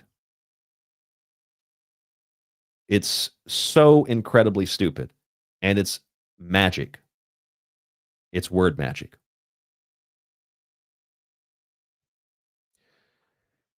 And they will transition you from a normal identification card, which nobody has usually an issue getting. Nobody has a problem with that. Nobody thinks, oh, my driver's license is this. I mean, maybe when they started putting microchips in it, but nobody has a big issue with that. And it takes 20 years to convince the American public, hey, that's about what Yuri Bezmenov said. 20 years to convince the American public that we can't do this legally, so we'll just outsource it to private companies and we'll do it all at the local level, but we'll force the states to do this and we'll do it through private companies again. And you're not really still worried about those rights, are you? Are you? Because you don't really need those. You don't really need privacy, do you? Why do you need privacy? What are you hiding? Why do you need privacy? What are you trying to bring through the airport that you don't want us to go through your hygiene bag, sir? Are you trying to bring a bomb? Everybody's a criminal, right? Everybody's guilty of something. Everybody is responsible for 9/11. Except for Michael Chertoff. He just conveniently benefited from 9/11. Like Netanyahu said, we are benefiting from one thing, and that is the attack on the World Trade Center and Pentagon. That's an actual quote from Benjamin Netanyahu. Yes, the same Benjamin Netanyahu. He's been around for a long time. He's still there. You don't believe me?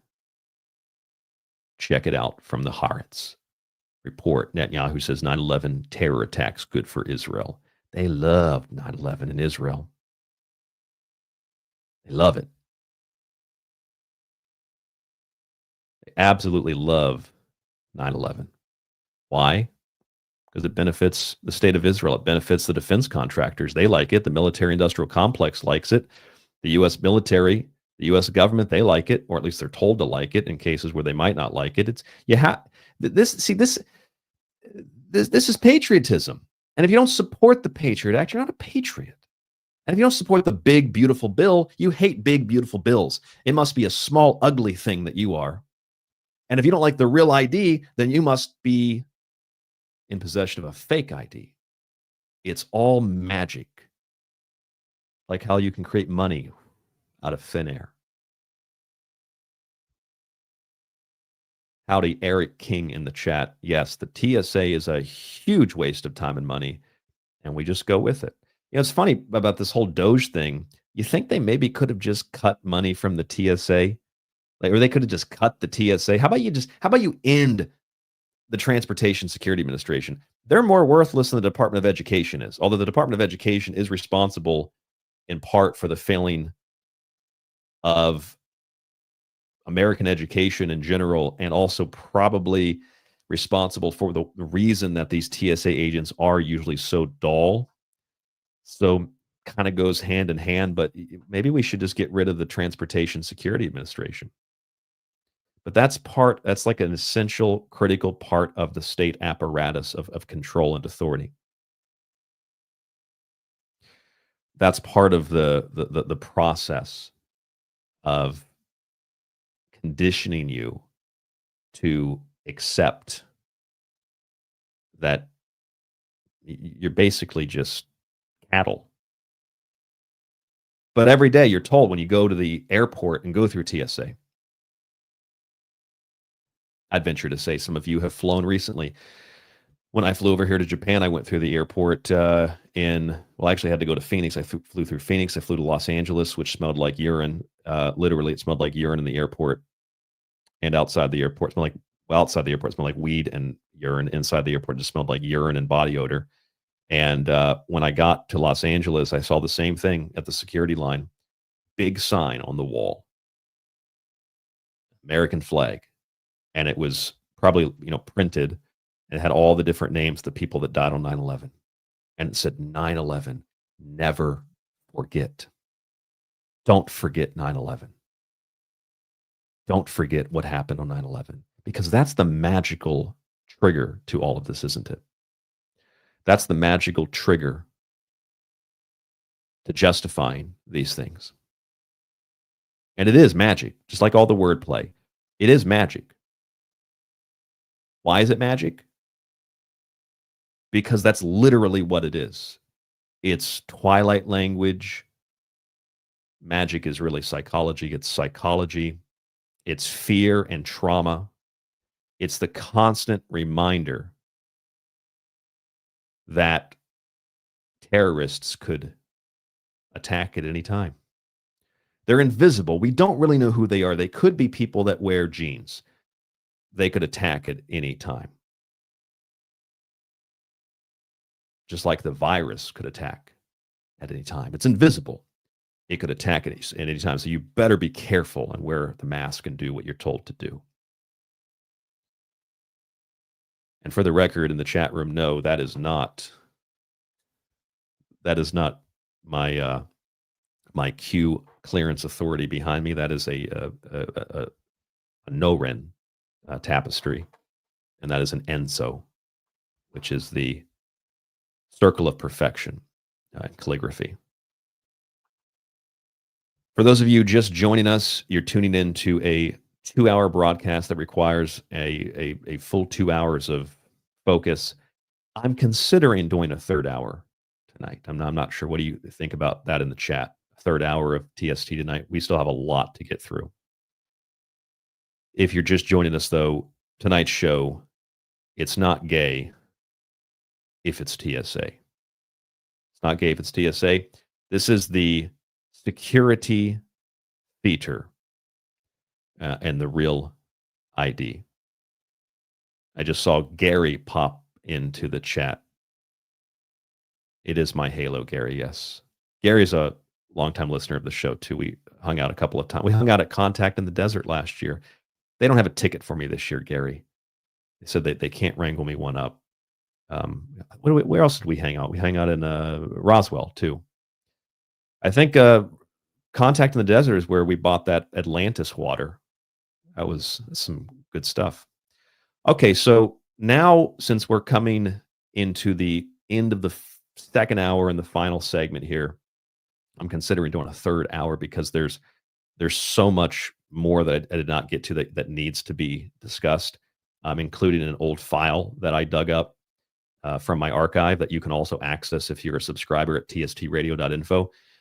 That has a lot of old files and things that if you're a subscriber to the show and you download this file, you can have all this paperwork that you can take to the airport too and show to the TSA and have them look at you really weird, because even if you're dumb, I mean, they're at least 20 IQ points dumber than you are.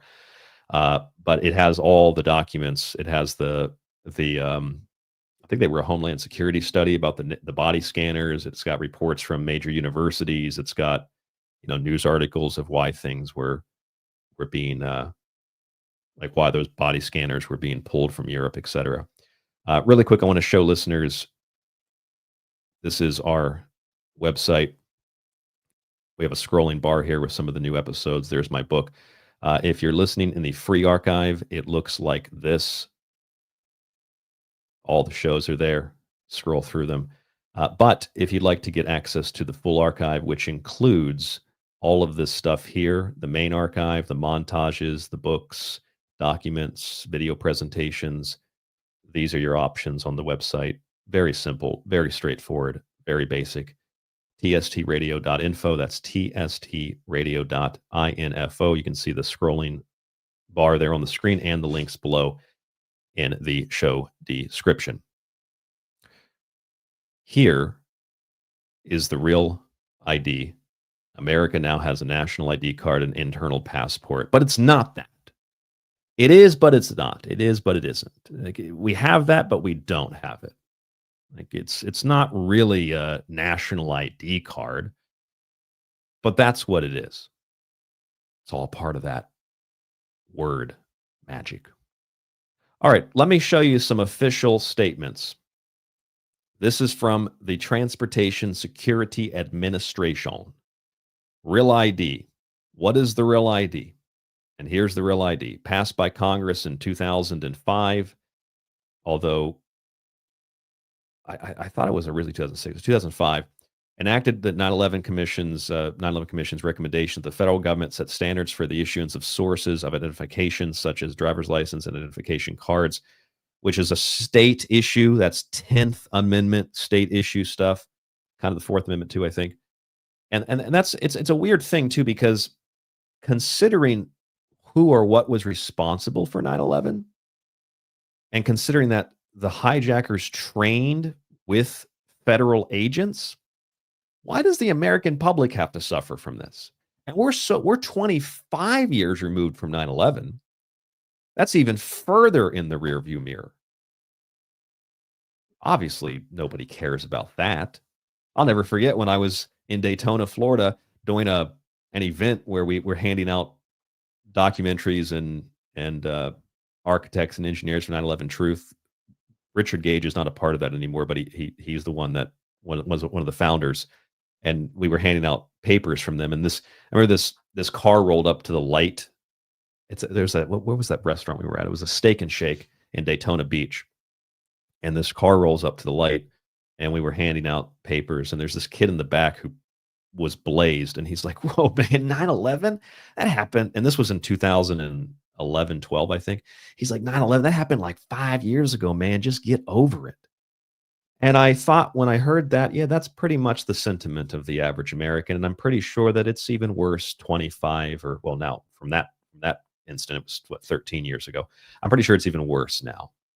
And nobody would ever question the real ID. Nobody would ever question 9/11 because it's taught in history class now. It's in history books. Muslims did it. Quran's bad and evil, and you know the story. Iran's bad. We got to kill them, and etc. So the Act and implementing regulations establish minimum security standards for license issuance and production, and prohibit federal agencies from accepting, for certain official purposes, non-compliant driver's licenses and identification cards, both physical and digital, also known as mobile driver's licenses or MDLs. The official purposes, this is official, covered by the Act and regulations are, quote, accessing certain federal facilities, boarding federally regulated commercial aircraft, and entering nuclear power plants. Secure driver's licenses and identification documents are a vital component of our national security framework. You know what would also be a really vital and critical part of national security is if you didn't allow people to enter the country without vetting them or encourage them, like the Biden administration did, to go to non-legal ports of entry, which weren't really even ports. They were just open areas to cross the border illegally. What would also help with national security is if we didn't allow platforms in the country that are run by foreign governments that hate us. What would also, like, TikTok, for example, run by China. If we didn't allow, I just read this the other day, solar panels from China that have spyware in them. If we didn't allow, well, again, China to purchase land in the United States in sensitive areas, like near science facilities, military bases, airports. If we didn't allow a foreign country like Israel to have virtually total control of our Congress, if we didn't allow that agency or that country's agency, the Mossad, to run the blackmail operations with our CIA and with British intelligence, if we didn't openly spy on our own citizens. Remember the NSA revelations? Nobody even remembers that anymore. It's like a nuclear bomb that went off and nobody even knows what happened. It's this huge thing. Snowden on the front page of the USA Today. I remember going into CBS Radio in Orlando, and I went to a gas station to get a drink, and I remember seeing that newspaper headline. They just put it out fresh, print, still smelled really good, like a newspaper should. And there's Snowden, the revelations, and that story is just lost. Nobody cares about Snowden and the NSA. Nobody cares anymore. It's all gone. It's on the past. Forget about it, man. Who cares? Nobody cares. There's a lot of things that would actually help national security. Not letting foreign agents write the Patriot Act would be a great way, or not letting foreign agents sell security devices to airports. That'd be a great way to help with national security. But we don't do any of those things. We don't do any of those things. And you can say, well, we're stopping the illegal border crossings. We're stopping this. We're fixing this problem. You might want to double check that. You might want to go back and do the problem again and show your steps, because I think that you're missing some. One of the things you're missing is this letter here from January 27th to the president, where 88 organizations that represent millions of diverse American Jews across the country wrote a letter telling the White House to stop the deportation process. This includes all of these organizations. There's a whole bunch of them. If you're not watching, these organizations are just Jewish organizations all over the country, including HIAS, which is one of the major promoters of illegal immigration. That was a letter sent to the White House, and boy, oh boy, did they change their tune not too soon after that, where they decided to start going after visa holders and green card holders rather than actual illegals, with the exception of a few high-profile cases. So I wonder who's behind that too. It seems to be the same groups of people. Okay, so anyway, the point is the Real ID is in effect. And there are other things we could do to help with national security, but we're going to make it a problem that the people have to deal with. By the way, I want to tell you a story. When I came over here to Japan originally, I flew over in August of last year. It was August 14th. And when I went through security at the airport, it was normal security. I've never traveled this far out of the country, although I had traveled to Canada, which, it's still international, but it's not very far. So I wasn't really nervous. I went up to Nova Scotia many, many years ago for something work related. And I went through the same procedures. I opted out of the machine, and I had a big backpack and a small backpack with me, so it was a little bit of a hassle because it was filled with stuff that was going to last me for. I had planned to stay in Japan for about a month and a half. I ended up staying for 3 months. I still think I brought too much with me, but I'd never been here, didn't know for sure. So I bring all this stuff with me. I go through the airport. Everything's okay. It's the normal procedures. Then I get to Japan and I get into the country, and I ended up being here for 3 months. And when I left through, there's two major airports in Tokyo. There's Haneda and there's Narita. And I left through Narita Airport. And I was thinking, I was there really early for my flight. And I was thinking, okay, this is going to be annoying. I'm giving myself a pep talk. I know it's annoying. They're going to grope me. It's going to be a pain in the ass. And then I get to the line, and there's a guy standing there. They're all most of them are incredibly polite. And the guy's like, yeah, you don't have to take your shoes off. Because I started to take them off. And he says, no shoes. I said, no shoes. No shoes. No shoes. And then I walked over to the next section. Didn't even put my bags through a scanner. And this is for an international flight. And I they had a wall. You stand up against the wall. It's not like a camera or as far as I understand, it's on a device. You stand on the wall with this like black outline of the body, and then they have an agent with a metal detector. They just scan your body. And then they didn't even have a guy do it. They just had a woman. She like put her hands on my hips and like felt the belt line, and then said, "Arigatou gozaimasu," and bowed and said, "Dozo," and let me go through. And I was thinking, okay, now there's going to be another screen. The next part was like coffee shops. And I was like, that's for international. Didn't take my shoes off, and got like a brief metal detector test, and that was it. And I got back to the United States, and I flew to Hawaii, and I got off the plane, and it's just like there's 1,000 security cameras, which I had, being in Japan for so long, and there's tons of security cameras here too. But going through the airport, there was nothing like that. So then there's like 1,000 security cameras, and everybody is exactly how I explained at the beginning of this show. Well, how Jerry Seinfeld explained how you want your security at the airport. Everybody was overweight. Everybody was angry. Everybody had the tight jeans on with the clasp, hanging on for dear life. And people were yelling. I got into a fight with the security guy. As soon as I landed, I was off the plane, maybe 5-10 minutes. And I'm in a giant argument with the security guy. And then they have the person must have been slow. They had some guy with a dog, which I'm not a dog person. I don't hate dogs. I'm just not a big dog person, and I would prefer that dogs don't stick their face into my bag of food. And I had a little tiny bag of food, and this dog comes in, and then the guy pulls the dog back. He's like, "Sir," and he puts his hand on his gun. "What do you have in that bag?" And I said, "I've got some onigiri." And he didn't know. I didn't even think about it. I just, it's a rice ball with some salmon in it, and I didn't even think about it. And like, he's not going to know what that is. Probably, I didn't think that. And he starts to unholster the gun. "Sir, what's an onigiri? What's an onigiri? Is it explosive?" He didn't say explosive. He's probably thinking, is it explosive? It's like, no, it's a fucking rice ball. And this guy's got his hand on his gun. It's just like, what? At that point, I was like, you know what? America is a police state. I've been back in this country for, at that point, like 20 minutes.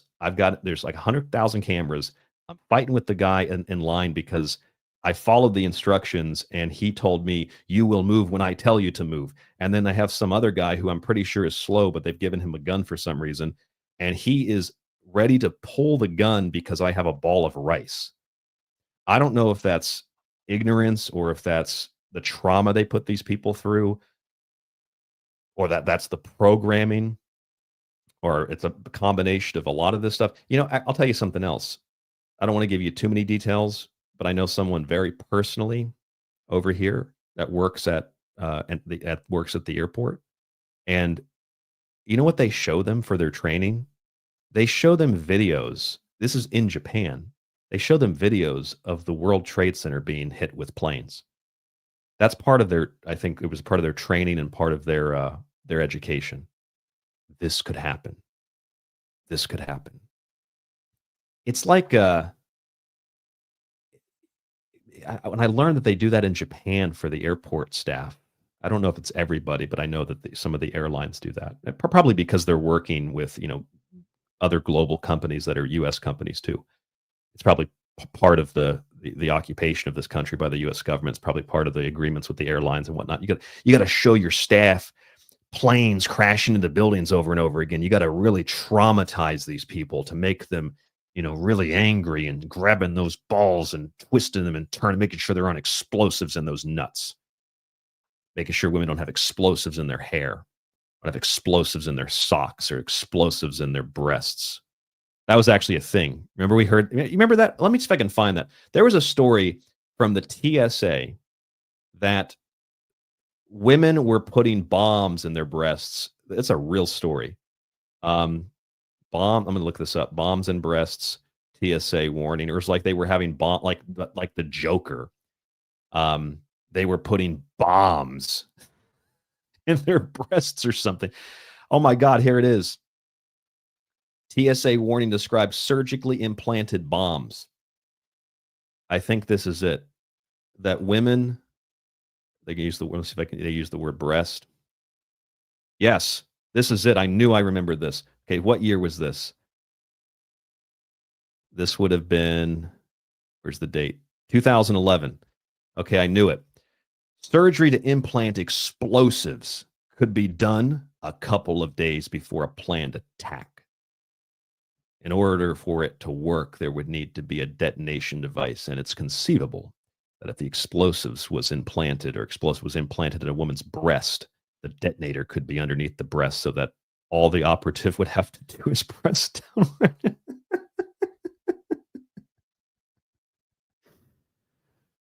You think it can't get crazier? That was my God, it was 14 years ago. They were I thought maybe I was misremembering that. They were saying, let's see if I can put that in the chat.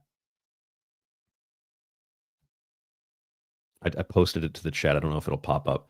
Yes, they were saying that women could possibly put bombs in their boobs and then press the nipple and it would explode. They literally say that shit. Like the TSA was warning people that women were going to surgically have bombs implanted in their breasts and then pressed. I mean, the way that they describe it here, the detonator could be underneath the breast.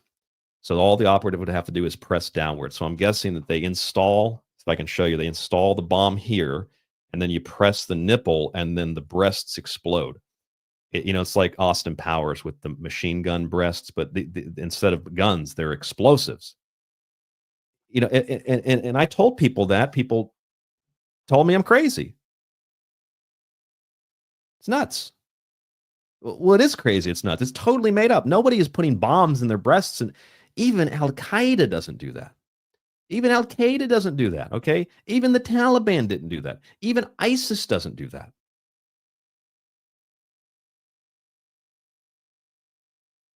Definitely the best comment in the YouTube chat right now is Mark.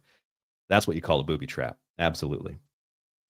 I think I would have gotten there, Mark, if I was doing this show without a chat room. I think I would have gotten to the booby trap, but you beat me to it. So yes, it's a booby trap.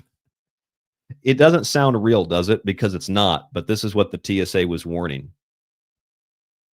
TSA warning describes surgically implanted bombs. There's probably a penis bomb too. You install the explosive material in the nutsack, and then you yank the penis, and then the balls explode. This is a big problem at airports all across the world. I mean, the thing about it is it's almost like perverted. It almost sounds like something, Michael Chertoff's people would say, because they're really obsessed with that kind of weird sexual fetish crap. And I can't believe, I forgot about that. I don't even know why that popped into my head, but I can't believe that's not the Babylon Bee. It was actually initially like the USA Today major. This is the Christian Science Monitor now, one of the only websites that still had it up. If I go back, let's see if I can find, are there any other major sites that have a link to that? No. The bra bomb. Yes, the bra bomb. Plastic surgeons in Sacramento discuss breast implant bombs. There must be a crisis. Must be a crisis going on. Al-Qaeda is going to plastic surgeons in Sacramento and saying, we'd like to install some some bombs under her breasts. We're trying to blow up a plane because we would like to create even more blowback against the Arab world. It just sounds like some kind of thing that, the Mossad would spread. Like these people are laughing at you and mocking you. We made them believe that women are putting detonators under their nipples and they're putting explosives inside of the breast tissue, and they're going to the airports and they're pressing down and blowing everybody up. It's not even like that there was a case of that. There was no case of that. It's just some other lie that they told us. Some other fake story. I mean, sometimes I just feel like I don't even know what else to say. It's unbelievable. But that's the same agency that's behind the Real ID. That's the same agency that might go private now. That's the level of propaganda you were getting in 2011. You know what the equivalent of that is today? The equivalent of that today is, and here, let me show you this in real time. Let me go to Google so the Wojcicki sisters can track what I'm doing. Actually, that's Google Maps. Let me go to Google. Yeah, so if I go to Google and I just type in, you'll see what it is if you're watching. If you're listening, just hold on 1 second. I'm going to type in the equivalent of that happening today or recently today of bombs and breasts. It was COVID farts through pants, and how. Okay, well, the USA Today finally did a fact check on that. That's good. Coronavirus flatulence. Can you catch COVID-19 from a fart? That was, I guess they finally did like a correction. No, you can't catch it through a fart, but you could catch it through flushing toilets. COVID spreads in apartment building. Remember that one? There's another one. How did COVID show up in the bathroom of a long vacant apartment? Sometimes the toilets may be spreading COVID. Some apartments had drains with empty U-traps, which allowed bioaerosols from a sick patient to waft through. The only thing that might be dumber than that is English spreads COVID more than other languages. That's a classic from Forbes. Remember that? Why speaking English may spread more coronavirus than some other languages. So that really kind of like loud, obnoxious Spanish speaking family in the restaurant, that doesn't spread COVID. Just the whispers of English. Why? Speaking English may spread more coronavirus than some other languages. As I said back then, good thing most Americans don't speak proper English, so I guess they're not really responsible for spreading it. But that's the kind of propaganda that we're talking about tonight with the security theater. That's what it is. That's hygiene theater. This is security theater. And they tell us it's not the real ID or a national ID or an internal passport. But that's exactly what it is. Okay, so now let's go back to some official reports or official statements from the Department of Homeland Security. This was the TSA's website. What is the real ID? Here is the Department of Homeland Security explaining pretty much the exact same thing. They're going into some more details here, how you don't need a real ID to vote, to register to vote. You don't need a real ID to drive. You don't need a real ID to enter a police station or request law enforcement assistance. You don't need a real ID to access health or life-preserving services. You don't need a real ID to enter certain federal facilities that don't require an ID for general access. I mean, really, you don't need an ID for anything that's a real ID.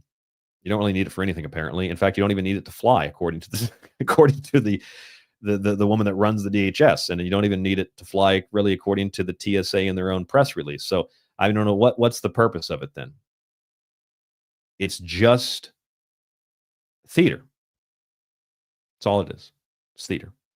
Now, if you don't have the real ID, we've already gone through what happens if you don't have it. Really nothing. How much of that nothing is going to actually be nothing? Probably not much of it, because they're going to tell agents that this is, the law, and if you don't do it, they're going to go to maybe be fired, or you might go to jail. You could let the next terrorist on the plane, the next Muhammad Allahu Akbar, and that's going to be on you. Okay. So this is the USA.gov website, how to get a real ID and use it for travel. And they explain what the real ID is. And they say, can you fly without a real ID? Yes. Now here, instead of saying that you don't actually need one, they're going to tell you that there's other forms of ID that are acceptable. And these that you see on your screen are other forms of ID that are acceptable. DHS trusted traveler cards, U.S. passport card, U.S. passport, border crossing card, permanent resident card, and so on and so forth. So if you have any of these, you don't even need a real ID. Though again, you don't actually really need a real ID anyway, according to the DHS or even according to the TSA. Okay, but that's what they tell you need as an alternative. Okay, so then that's that. This is HR 1268. This is the so-called Real ID Act.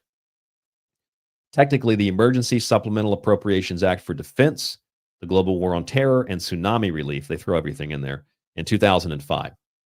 And this document states, as our friend Joseph actually sent me a comment on this. We were talking off air the other day, and he pointed out this part. I remember reading this a long time ago, but he reminded me of this. It says, in this title, the following definitions apply. And it says the official purpose of the card, the identification card. The term official purpose indicates, but is not limited to, accessing federal facilities, boarding federally regulated commercial aircraft, and entering nuclear power plants, and any other purposes that the secretary shall determine. Which means, just as the hypothetical, Kristi Noem is the secretary now. This is a woman who has a personal rabbi in her state. This is a woman who has made Israel her number one priority. I could play you the clips. They're nauseating, but let's just trust me that I have the clips. I played them before. This is the woman that runs the DHS now. And let's just say she decides that you can't do certain things in the country now because your opinions on Israel are potentially terrorist activity. And she could use that authority to expand the definition of what identifications are acceptable. So, like, for example, maybe she could say, well, hey, if you don't have a real ID, then your visa doesn't count, your green card doesn't count, your driver's license doesn't count if you say or do something that Israel doesn't like. It's just a hypothetical, but she could do any of that because she's the secretary, and the secretary under the law can decide and determine whatever purposes she thinks are necessary to protect national security. Not that they don't do that already anyway, but that's enshrined in law.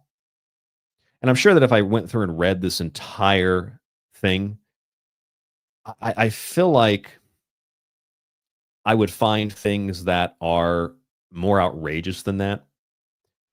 We could just skim through and find something random here. Grants to states. In general, the secretary may make grants to a state to assist the state in conforming to the minimum standards set forth in this title. In other words, the standard is set by the federal government. The standard is set by the federal government, which means that it's a federal standard, which means that if you go back to the website that we had pulled up earlier, let me try to find it here. This is the DHS website. It means that what they're telling you here is then a lie, because it's federal, but they say it's not federal. I guess it's on a database. They pay for it, though. And each jurisdiction continues to issue its own license, despite the fact that the goal is to make things more consistent. Doesn't really make any sense, does it? And as I said earlier, so that you can see the proof of this, here is, I'll bring this up on the screen for you. This here is the Privacy Impact Assessment for the Real ID Act. Privacy Assessment. March 1st, 2007. This is when this was published. And if you scroll through it, and you could search for AAMVA, you can read about how most states query some of these federal reference databases either directly or indirectly today through a portal provided by the American Association of Motor Vehicle Administrators. That's the agency, or the group rather, it's not a federal agency, that controls all the information and data. And all of that information and data the feds can access, although it's not directly or it's not federally controlled, because that would be illegal if the states tried to force, or the feds tried to force the states to act in a certain way. That's wrong. That's illegal. You can't do that. So I'm confused by what's happening here, because this document says that the states are the ones paying, or being forced to implement these things, and the federal government's going to pay for it. Secretary can make any determination they want as per the purpose of the ID card at any time that they want. That's the law. The AAMVA runs the data, but then I'm told by the Department of Homeland Security, it's not a national ID card, it's not a federal database, and it's unique, but it's consistent. Even though the reason they're saying they need consistency is because each state issues their own licenses, which are not federalized. I can't keep up with it. And the thing is, you're not supposed to keep up with it. You're not supposed to read all these things. And if you do, no one's going to believe you. No one's going to listen to you. Look at how many people look at my other videos on YouTube. A couple hundred. Nobody gives a damn. Nobody cares. And nobody can even find it if they wanted to find it, because the algorithm doesn't like it. I can sit here and read you the websites. You can show other people this stuff. It doesn't matter. You could, if you had time, you could set that TSA agent down in front of this and make them watch the whole show and make them engage and make them take notes. And at the end of it, they would still say, okay, but it's a law. You have to do it. And I know that would happen, because I did that during the pandemic. I sat down with my manager at work and I played him the recorded audio from the health department. I played him the recorded audio. This is me calling the health department. Recorded audio from the governor's office. At the time was Cuomo in New York. I showed the actual executive order. I printed it, highlighted it. I showed him even some mainstream news reports that were reporting on something similar. And at the end of it, he's like, oh, that's interesting. Oh, I see. And I said, see, I don't have to wear the mask. He's like, yeah, but it's the law, Ryan. I'm like, I just sat here for like 30 minutes and I played you the governor's office. I played you the health department, which was very nervous about that question. And they were like, oh, no, they can't force you to do it.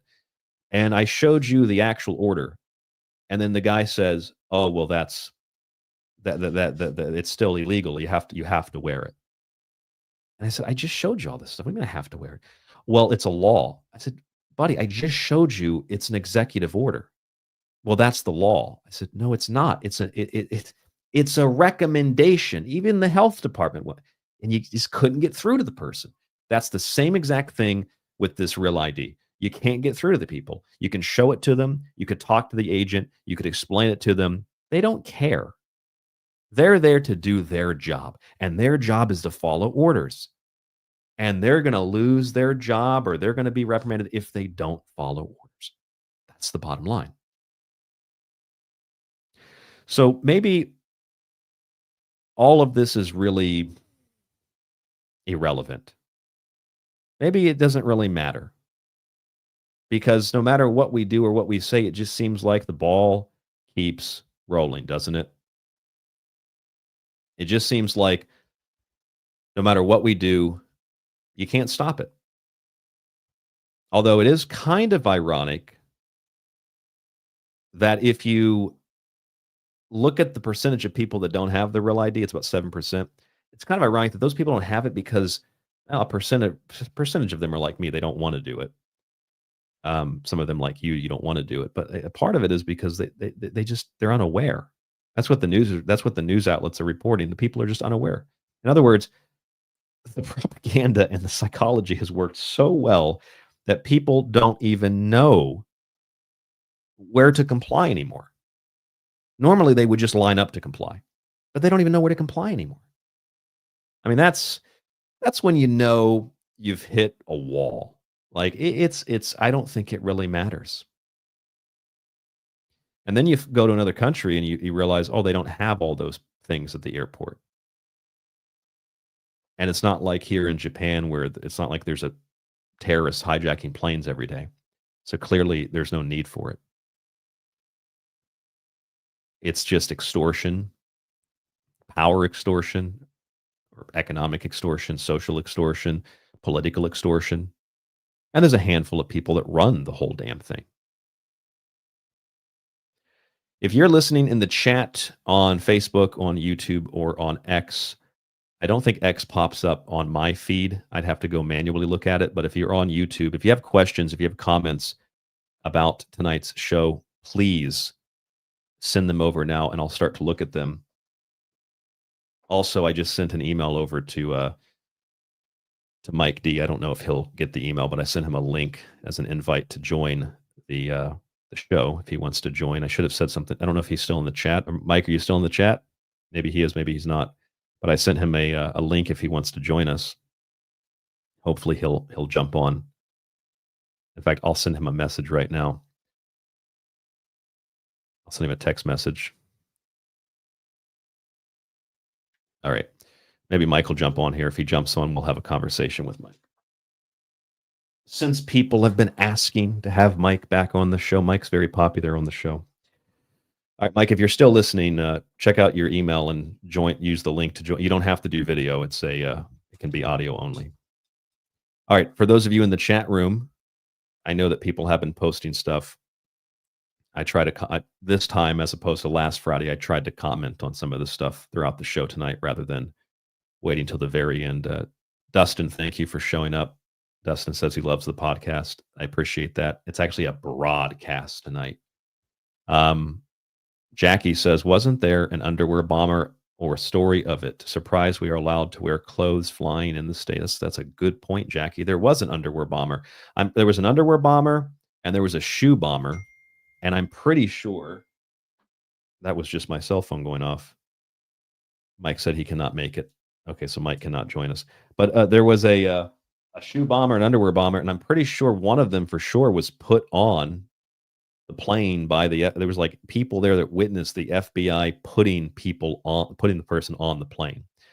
So yeah, there was a underwear bomber. There's a shoe bomber.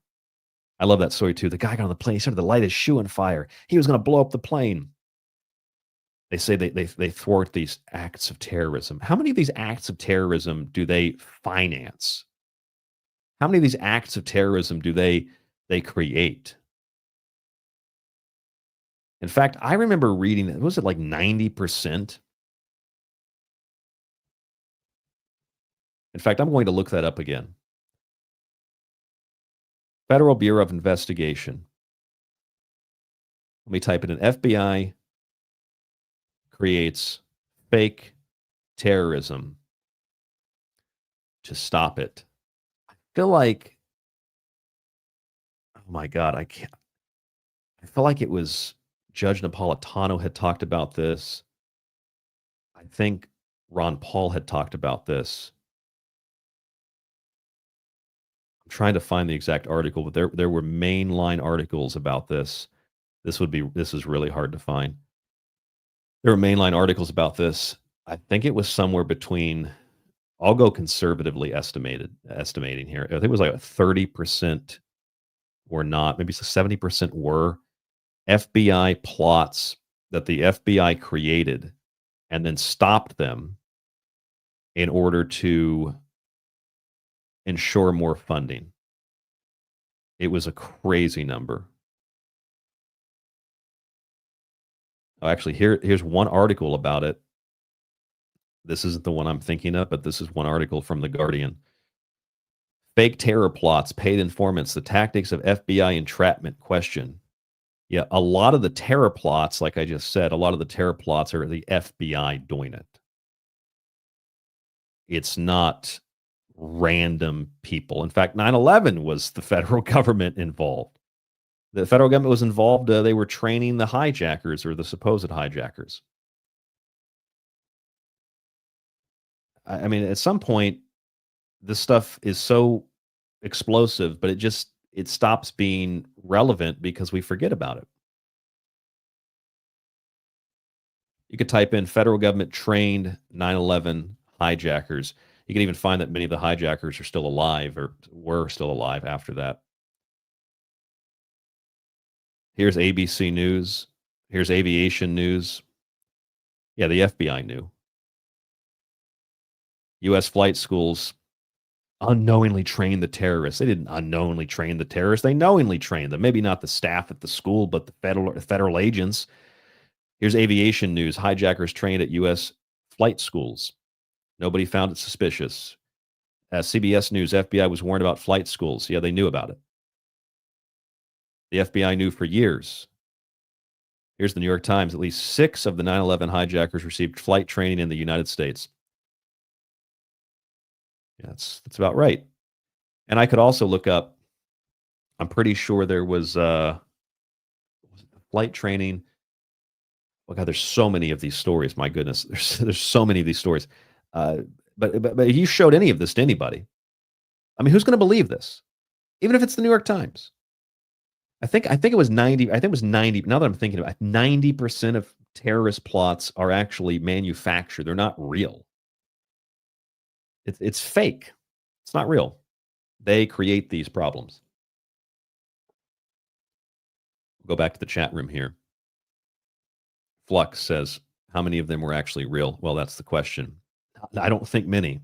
I mean, there are real acts of terrorism, but it's like if you defined what is an act of terrorism, you'd probably have over here like 5, 10, 15 radicalized people that are out of 100 that are doing it because they're just like crazy and there's no other involvement. But then a giant chunk of the radicalized people are pushed by the intelligence agencies and the military. Part of it is also blowback from war.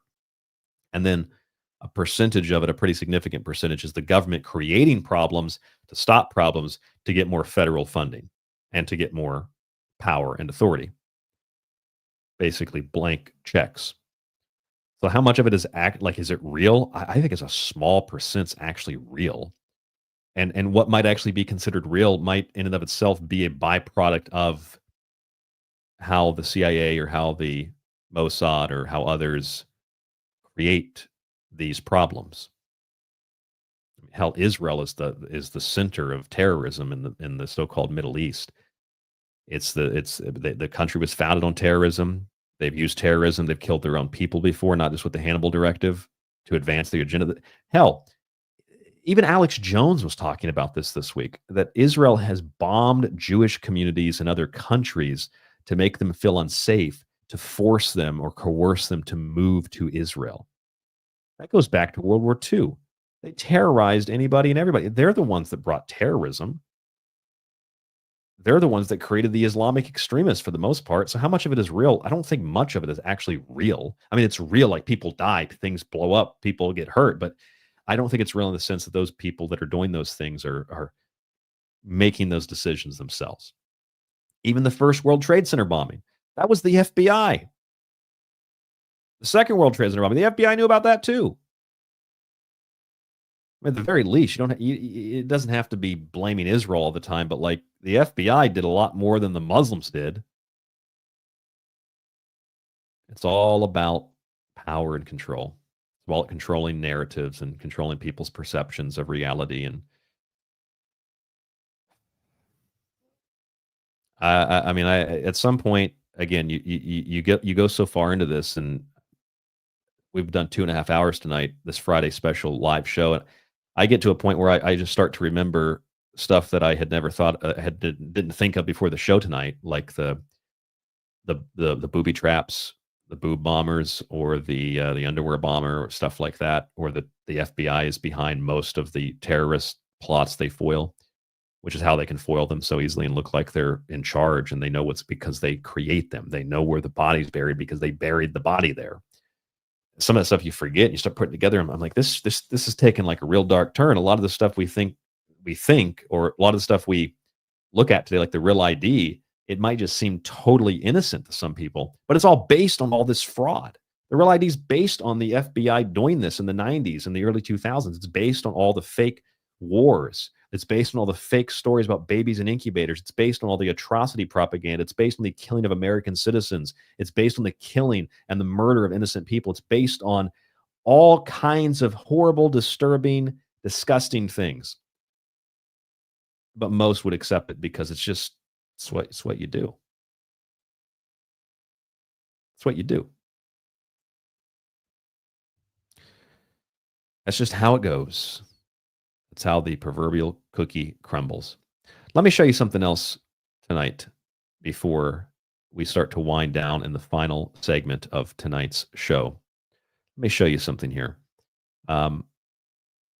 Also, Dustin, thank you. I appreciate that you enjoy the intro to the show. It's changed a little bit here or there. It's probably one of the longer intros in radio, but I think it's one of the best intros in radio.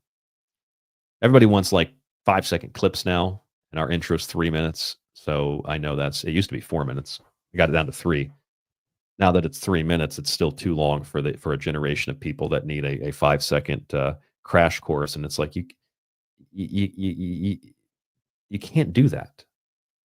Like tonight's show has taken 2.5 hours. They probably could have broken it down to an hour and a half, but there's so much to discuss, including what I'm about to show you now. And what I'm about to show you now is a file that you can get access to. It's just, I guess, a part of a courtesy of being a subscriber to the Secret Teachings. And that is our document archive, which has all the documents from years and years and years and years and years of research. Things that are hard to find, things that might be almost impossible to find or are impossible to find. Right now, what you see on your screen is a document file that I pulled up. And let's see what the name of this file is. If you are a subscriber, you can go find this yourself. I think it's file 3 in the archive, and it's in alphabetical order. So I think it's file 3. It's 2 or 3. I think it's 3. And then you type in TSA, and you should be able, when you download the file, you should be able to pull up this document. And this is an official document. This is Johns Hopkins University. See? Johns Hopkins University, so it's official. And this is, scroll over here, U.S. Department of Homeland Security. And here is the dose of radiation for the general public. This is the Johns Hopkins University Applied Physics Laboratory. And this is for the body scanners.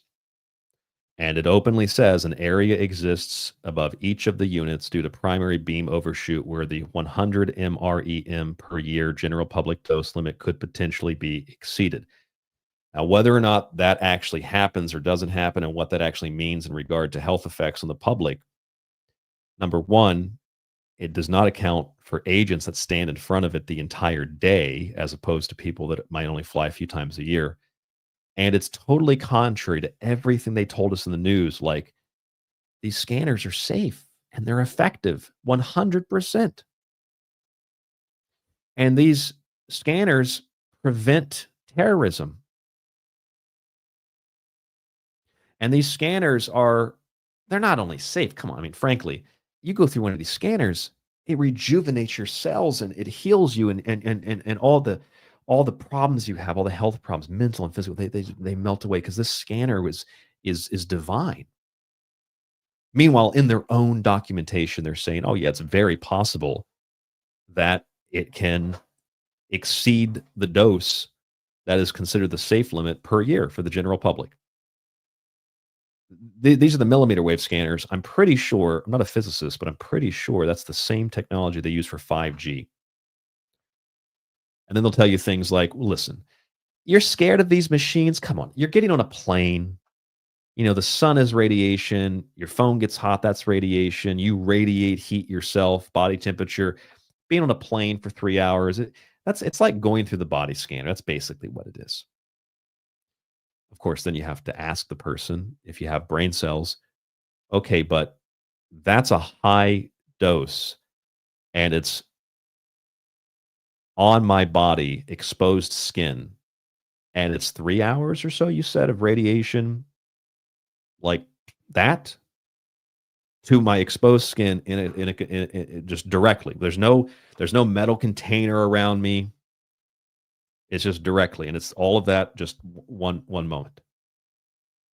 So while they had this information, officially, they knew this, they told the public, there's no radiation. Don't call them radiation machines. There's no radiation. So what I do when I go to the airports, or at least I used to, because I don't really fly, I take this document and I say, I'm opting out of the radiation machine, please.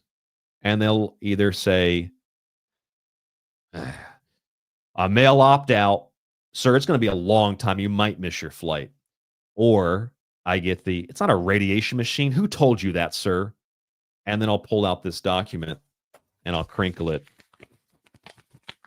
Johns Hopkins and also the Department of Homeland Security. That's who told me about it. And they'll tell me, like I was told in the past, that's a fake document, sir. Our superiors would have shown us that if it was true. I'm sure they would have. And in fact, some airports, like Boston, for example, Boston International, they had an issue with these scanners there for a while because they were lied to, and a lot of people there got cancer when they first introduced them. Here's an executive summary of what this particular study found. I don't even know if you could probably find this paper if you scrolled through the internet. Maybe if you put it into Grok or something, you could use Grok as a search engine. Maybe Grok could pull it up. But yeah, those are the two documents, and you can get access to those if you're a subscriber of the Secret Teachings, tstradio.info, and it's a part of the subscription service. If you're already a subscriber, just go to the document archive. I think it's 2. I think it's linked to, and you could search for the file TSA, and it'll bring this up. But there's a lot more than just that. Here is the UCSF, University of California, San Francisco letter from April of 2010. And it is a letter to John P. Holdren, assistant to the president for science and technology. I'm pretty sure it's the same John P. Holdren that talked about using microchips to sterilize women. That's the same John P. Holdren talked about using poison in the water to control people. And this is the letter signed by a number of imaging experts, NAS members, UCSF professors, X-ray crystallographers, etc. We, a number of University of California, San Francisco faculty, are writing, they got the memo attached, to call your attention to our concern about the potential serious health risks of the recently adopted whole body backscatter X-ray airport security scanners This is an urgent situation as these X-ray scanners are rapidly being implemented as a primary screening step for all air travel passengers. And they wrote an entire letter to John P. Holdren about this. You can imagine that Michael Chertoff was very upset because these scanners were a cash cow for him. There's the letter. Okay, so then, and this is the letter of concern. It goes into the details about the scanners. And you can just pause the show. I don't want to have to read the whole thing to you because it's too much to read and probably too boring for the audience in general, but pause the show and read through this. I'll read you a little bit. The physics of these X-rays is very telling. X-rays are Compton scattering off outer molecular bonding electrons and thus inelastic, likely breaking bonds. Unlike other scanners, these new devices operate at relatively low beam energies. The majority of this energy, or their energy, is delivered to the skin and the underlying tissue. Thus, while the dose would be safe if it were distributed throughout the volume of the entire body, the dose to the skin may be dangerously high. The X-ray dose from these devices has often been compared in the media to the cosmic ray exposure inherent to airplane travel or that of a chest X-ray. Yeah, that's the standard line they tell you. Meanwhile, they say in their own documents, this is what it does, and major universities are saying this is what it does, and well, they don't directly say that you're lying, but that is what they're doing. They're lying to the public. They know that this is the same thing with COVID side effects. They know those vaccines had side effects. Of course they did. They say this comparison is misleading. Both the air travel cosmic ray exposure and X-rays chest X-rays have much higher X-ray energies, and the health consequences are appropriately understood in terms of the whole body volume dose. In contrast, these new airport scanners are largely depositing their energy into the skin and immediately adjacent tissue. And since this is such a small fraction of the body weight volume, possibly by 1 to 2 orders of magnitude, the real dose to the skin is now high. And then they go on to talk about, this is colleagues at UCSF, dermatologists and cancer experts of cancer patients, raise specific concerns. Blood perfusing the skin is also at risk. A fracture of the female population is especially sensitive to mutagenesis provoking radiation leading to breast cancer, but they've got fucking bombs in their breasts, folks. So we gotta scan them for the bombs. The large population of older travelers, particularly at risk from the mutagenic effects of X-rays based on the known biology of melanocyte aging. The population of immunocompromised individuals, and they give the examples HIV and cancer patients, is likely to be at risk for cancer induction by the high skin dose. The risk of radiation emission to children and adolescents does not appear to have been fully evaluated. The policy toward pregnant women needs to be defined once the theoretical risks to the fetus are determined. They never even officially determined that. Because the proximity of the testicles to the skin, this tissue is at risk for sperm mutagenesis, which is probably producing a lot of those TSA agents that look like they're inbred, and have the effects of the radiation on the cornea and thymus. Has that even been determined? Because this device can scan a human in a few seconds, the X-ray beam is very intense. Exactly, but if you explain that to them, you're crazy, even though you're quoting X-ray experts, image experts, professors, major universities, Johns Hopkins University, the Department of Homeland Security, dermatologists, and the list goes on and on and on. And people tell you, you're not a doctor, you're not a scientist, trust the science.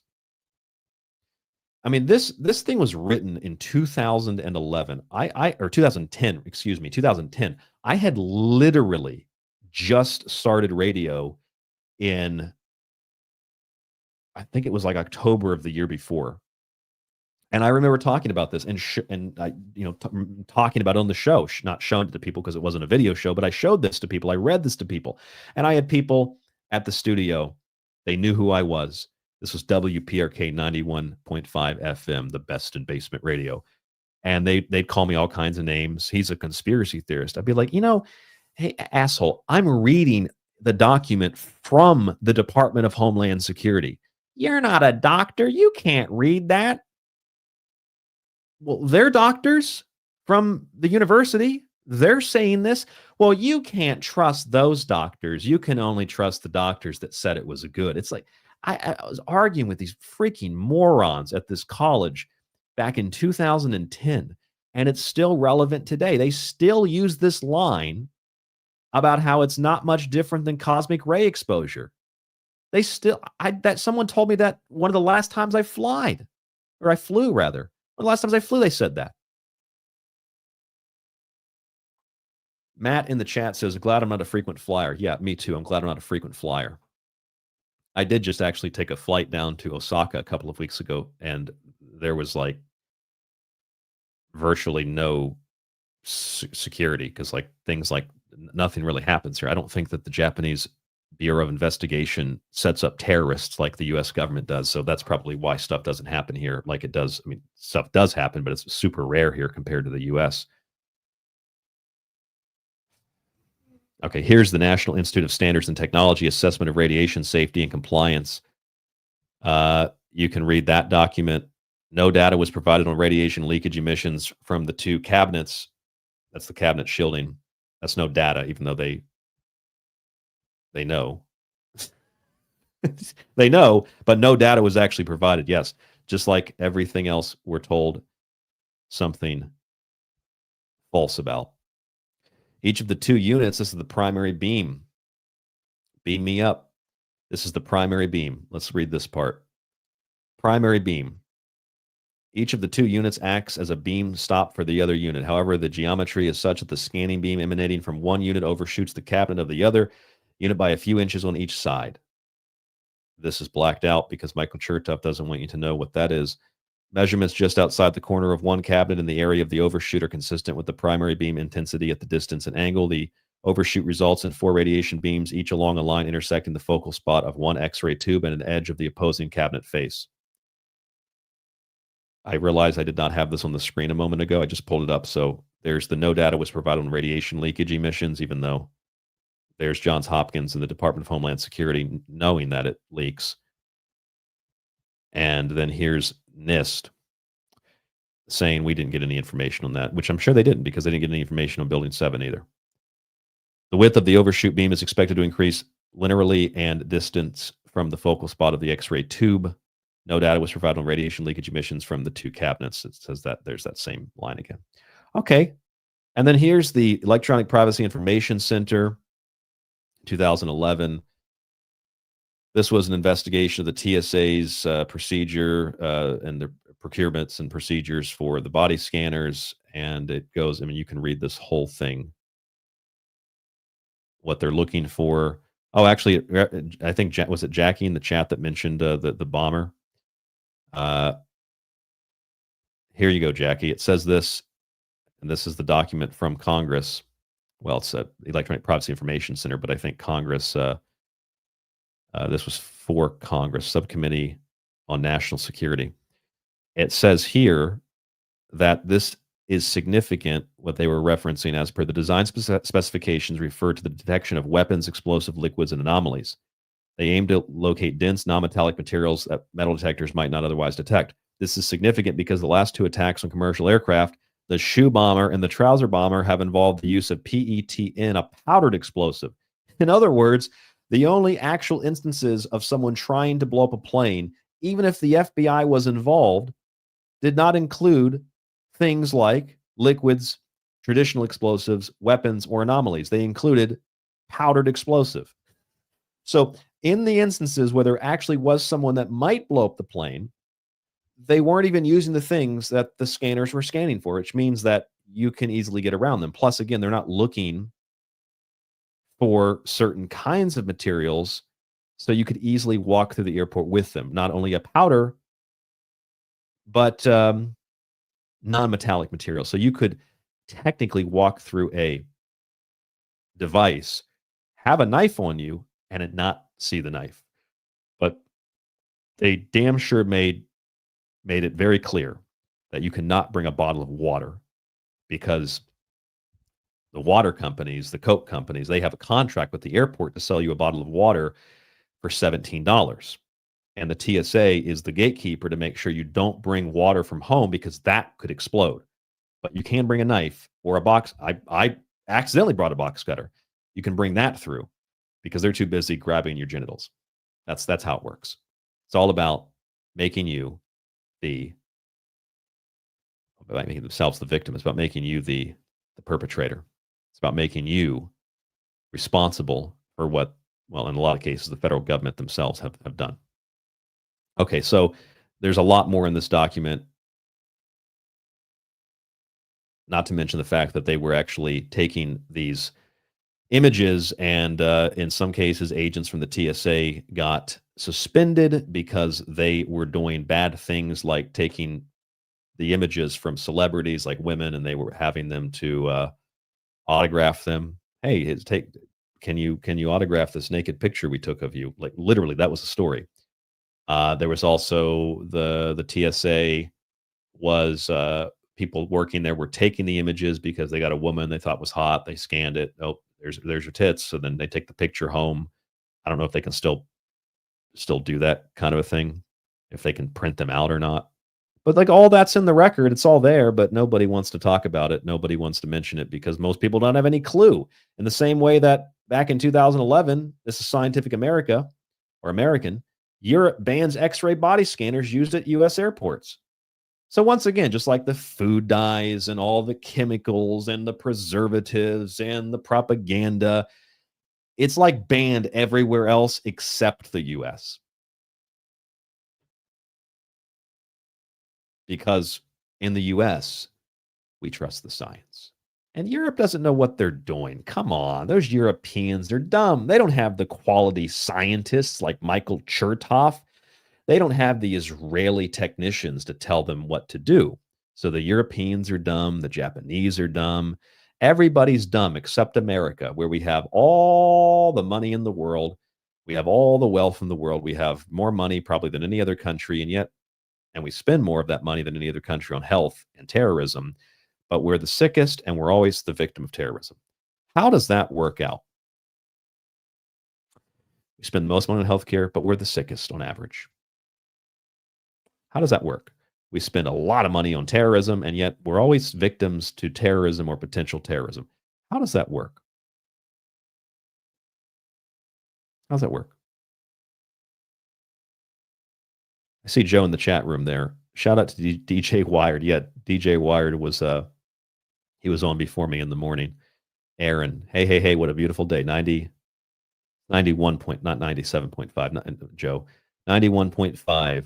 It was hey, what a beautiful day. 91.5 WPRK, Rollins College, best in basement radio. Who knows? Maybe DJ Wired is listening. Is that you, Joe? Is that Aaron? I haven't talked to him for a long time. 15 years ago, my God. It was always fun to hang out with them in the morning. They were one of the only other shows that kind of liked me, except for there was a guy. Maybe some of you remember WPRK. There's a guy named Hawkeye. Anybody remember Hawkeye? That guy was always blazed. And that guy would every week, Mike and I would come into the show, and he would be like, "Yo, man, I love this conspiracy stuff. I saw a UFO. I'm so happy to meet you guys." And every week he'd say that, and we'd like, "I've met you like 50 times. I every Saturday, or when was it Saturday? Yeah, every week I come in here and I meet you. I'm just so happy to meet you guys. I never met you before." That guy was a circus. I think he had the second longest running show on that platform. We eventually got kicked off that network. Big surprise, primarily because we interviewed Richard Gage for Architects and Engineers 9/11 Truth when he was part of that.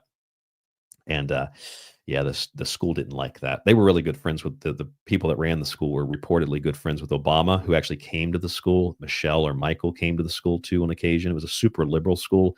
We got to a point actually where I had to have security escort me to my car and to the studio because people were threatening to kill me at 6:30. And well, my show started at 6. So I get there at 5:30.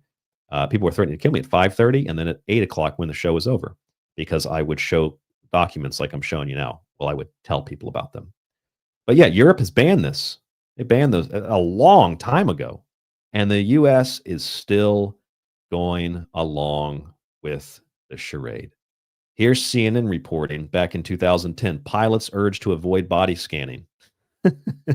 Pilots Union for U.S. Airways and American Airlines are urging their members to avoid full body scanning at airport security checkpoints, citing health risks and concerns about intrusiveness and security officer behavior. Yeah, like doing really just inappropriate things. They've always done that.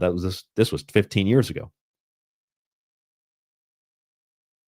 And here is the Transportation Security Administration Quiet Skies program. Remember Quiet Skies? The purpose of the Quiet Skies program is to mitigate the threat to commercial aviation. And they give you a list. Well, not here, but they give you a list of the things that make people suspicious. And I think that was the same program where the list included blue jeans and paying with cash and having a coffee and stuff like that. Basically anything that makes you human. It's like ADD. What's ADD? Well, it's basically running and playing and sometimes puking and sleeping a couple times a day. You mean like what a toddler does? Oh, they've got ADD. And then this is an email chain. I remember when this came out. This is an email chain from the Boston airport about the number of cancers that people had gotten after they installed these scanners. Workforce health concerns. That's right. I saved all this stuff. I go a little slower here, so those of you watching the video can pause and read some of this if you'd like. There's just so much. I can't go through all of it. TSA announces new, more involved full body pat downs. Yeah, I talked about that earlier. I used to write. This is like this is what I used to do for the show. I'd highlight, I'd underline, and then I would like write little notes. Sensitive pat downs with the front of the hand may be needed to determine that a threat does not exist. Not mandatory. Right? What did I write? Not mandatory. So I used to write notes on this thing here. Yep. Columbia University, body scanners increase risk of skin cancer. Men's Journal, the truth about TSA scanners. That's not good. Oh, this was fun. Activists bypass scanners with cloth and a sewing kit. I think that's the one that took like a sword through.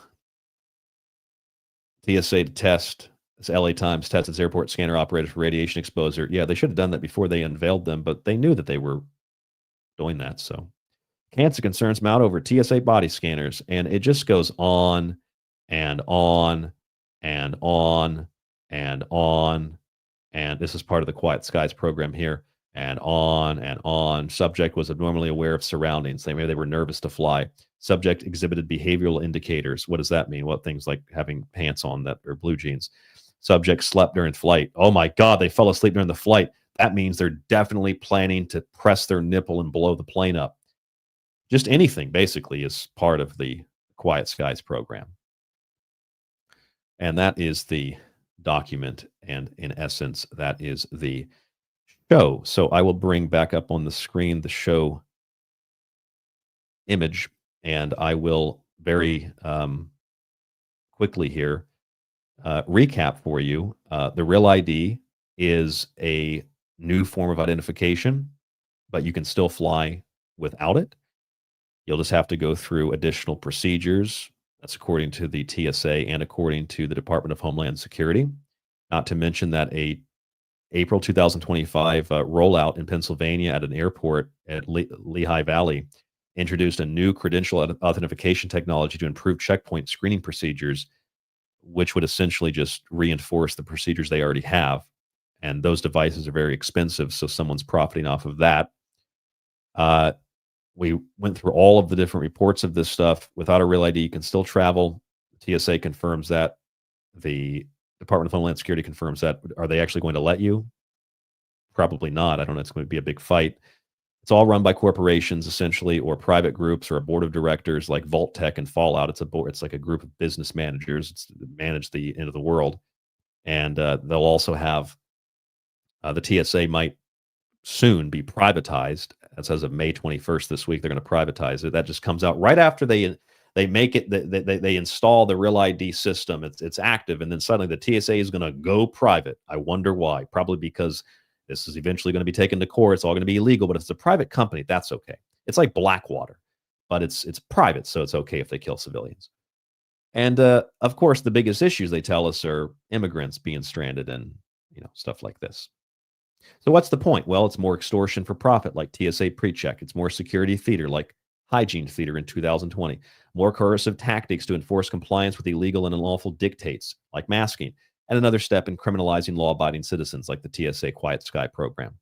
And even the name is a scam. The real ID is opposed to all those fake state-issued ones by the same states that are now going to be forced to issue the true real ID. It's the same thing as like the Patriot Act or the Big Beautiful Bill. It's just a bunch of word magic, propaganda, psychological manipulation, and there's not really much you can do about it, because even if you know the truth and you have the documents in front of you, the people are too stupid that work at the TSA or that work at the business that you work at to understand what's even being said, because they've been frightened and terrified, and they've been told that if you don't do it, you'll go to jail, you'll lose your license, you'll end up in a really bad place. That's how it works. All right, really quickly, for the video chat, I'm going to go through and see if there's anybody else in here before we round out the show tonight. It looks like King Sweet has just joined us a little bit late. You missed the show. You can go back and watch the rest of it. Yes, a lot of the stuff is just sheer coincidence, Matt. Absolutely. And Matt says, in the state of Florida, driver's license is our real ID. Yeah, there's some questionable things happening in Florida, though. As much as I like Florida and I like a lot of stuff DeSantis did, there's a lot of questionable things there. Mr. Neff, no, my show introduction does not have MK Ultra programming in it. I don't know if that's a joke, but I don't know. I don't even know what that means actually at this point. What does that even mean? Not intentionally carrying the torch of Jordan Maxwell, but I am carrying my own torch. Thank you, Matt, for the compliment. I want to thank all of you for tuning in tonight to the Secret Teachings, tstradio.info. You can see it down at the bottom of the screen and the links below. There's a PayPal link. There's a Cash App link if you want to donate to the show. Otherwise, you can buy a book. You can subscribe. Links are also down below. If you're in the audio version of the show, you want the ad-free version without all those advertisements, you can subscribe on the links below for the audio feed. And you can also, you can donate to us. I don't really ask for donations, but if you want to donate, we don't do the YouTube, what do they call it? Super chats. But we have the Cash App available. That keeps us independent. That keeps us on air Monday through Friday. And if all of you, mostly through the honor system, continue to download the show and share it, and as last Friday, which if you missed last Friday's live show, it's right next to this one on YouTube. If you continue to download the show and support the show, like last week, the numbers were really good. I can continue to do the Friday night show live like this on YouTube. So I want to thank all of you for tuning in. And I want to tell you that I appreciate not only those of you in the chat, but all of you tuning in and listening to the show, no matter where you are, YouTube, X, Facebook. Maybe you're just listening in the Spreaker archive, etc. You're allowing us to do this show Monday, Tuesday, Wednesday, Thursday, Friday. You're allowing us to remain independent, and you are keeping us on air. So if it wouldn't be for what all of you do in terms of supporting the show, especially those of you who are kind of the more hardcore supporters in terms of the energy of it all, then we would not be able to be here. And that's pretty much it. tstradio.info, rdgable@yahoo.com. Stay safe, stay informed, stay healthy. And as always, I will talk to you on the next broadcast. The music you're hearing is White Bat Audio. Have a great night.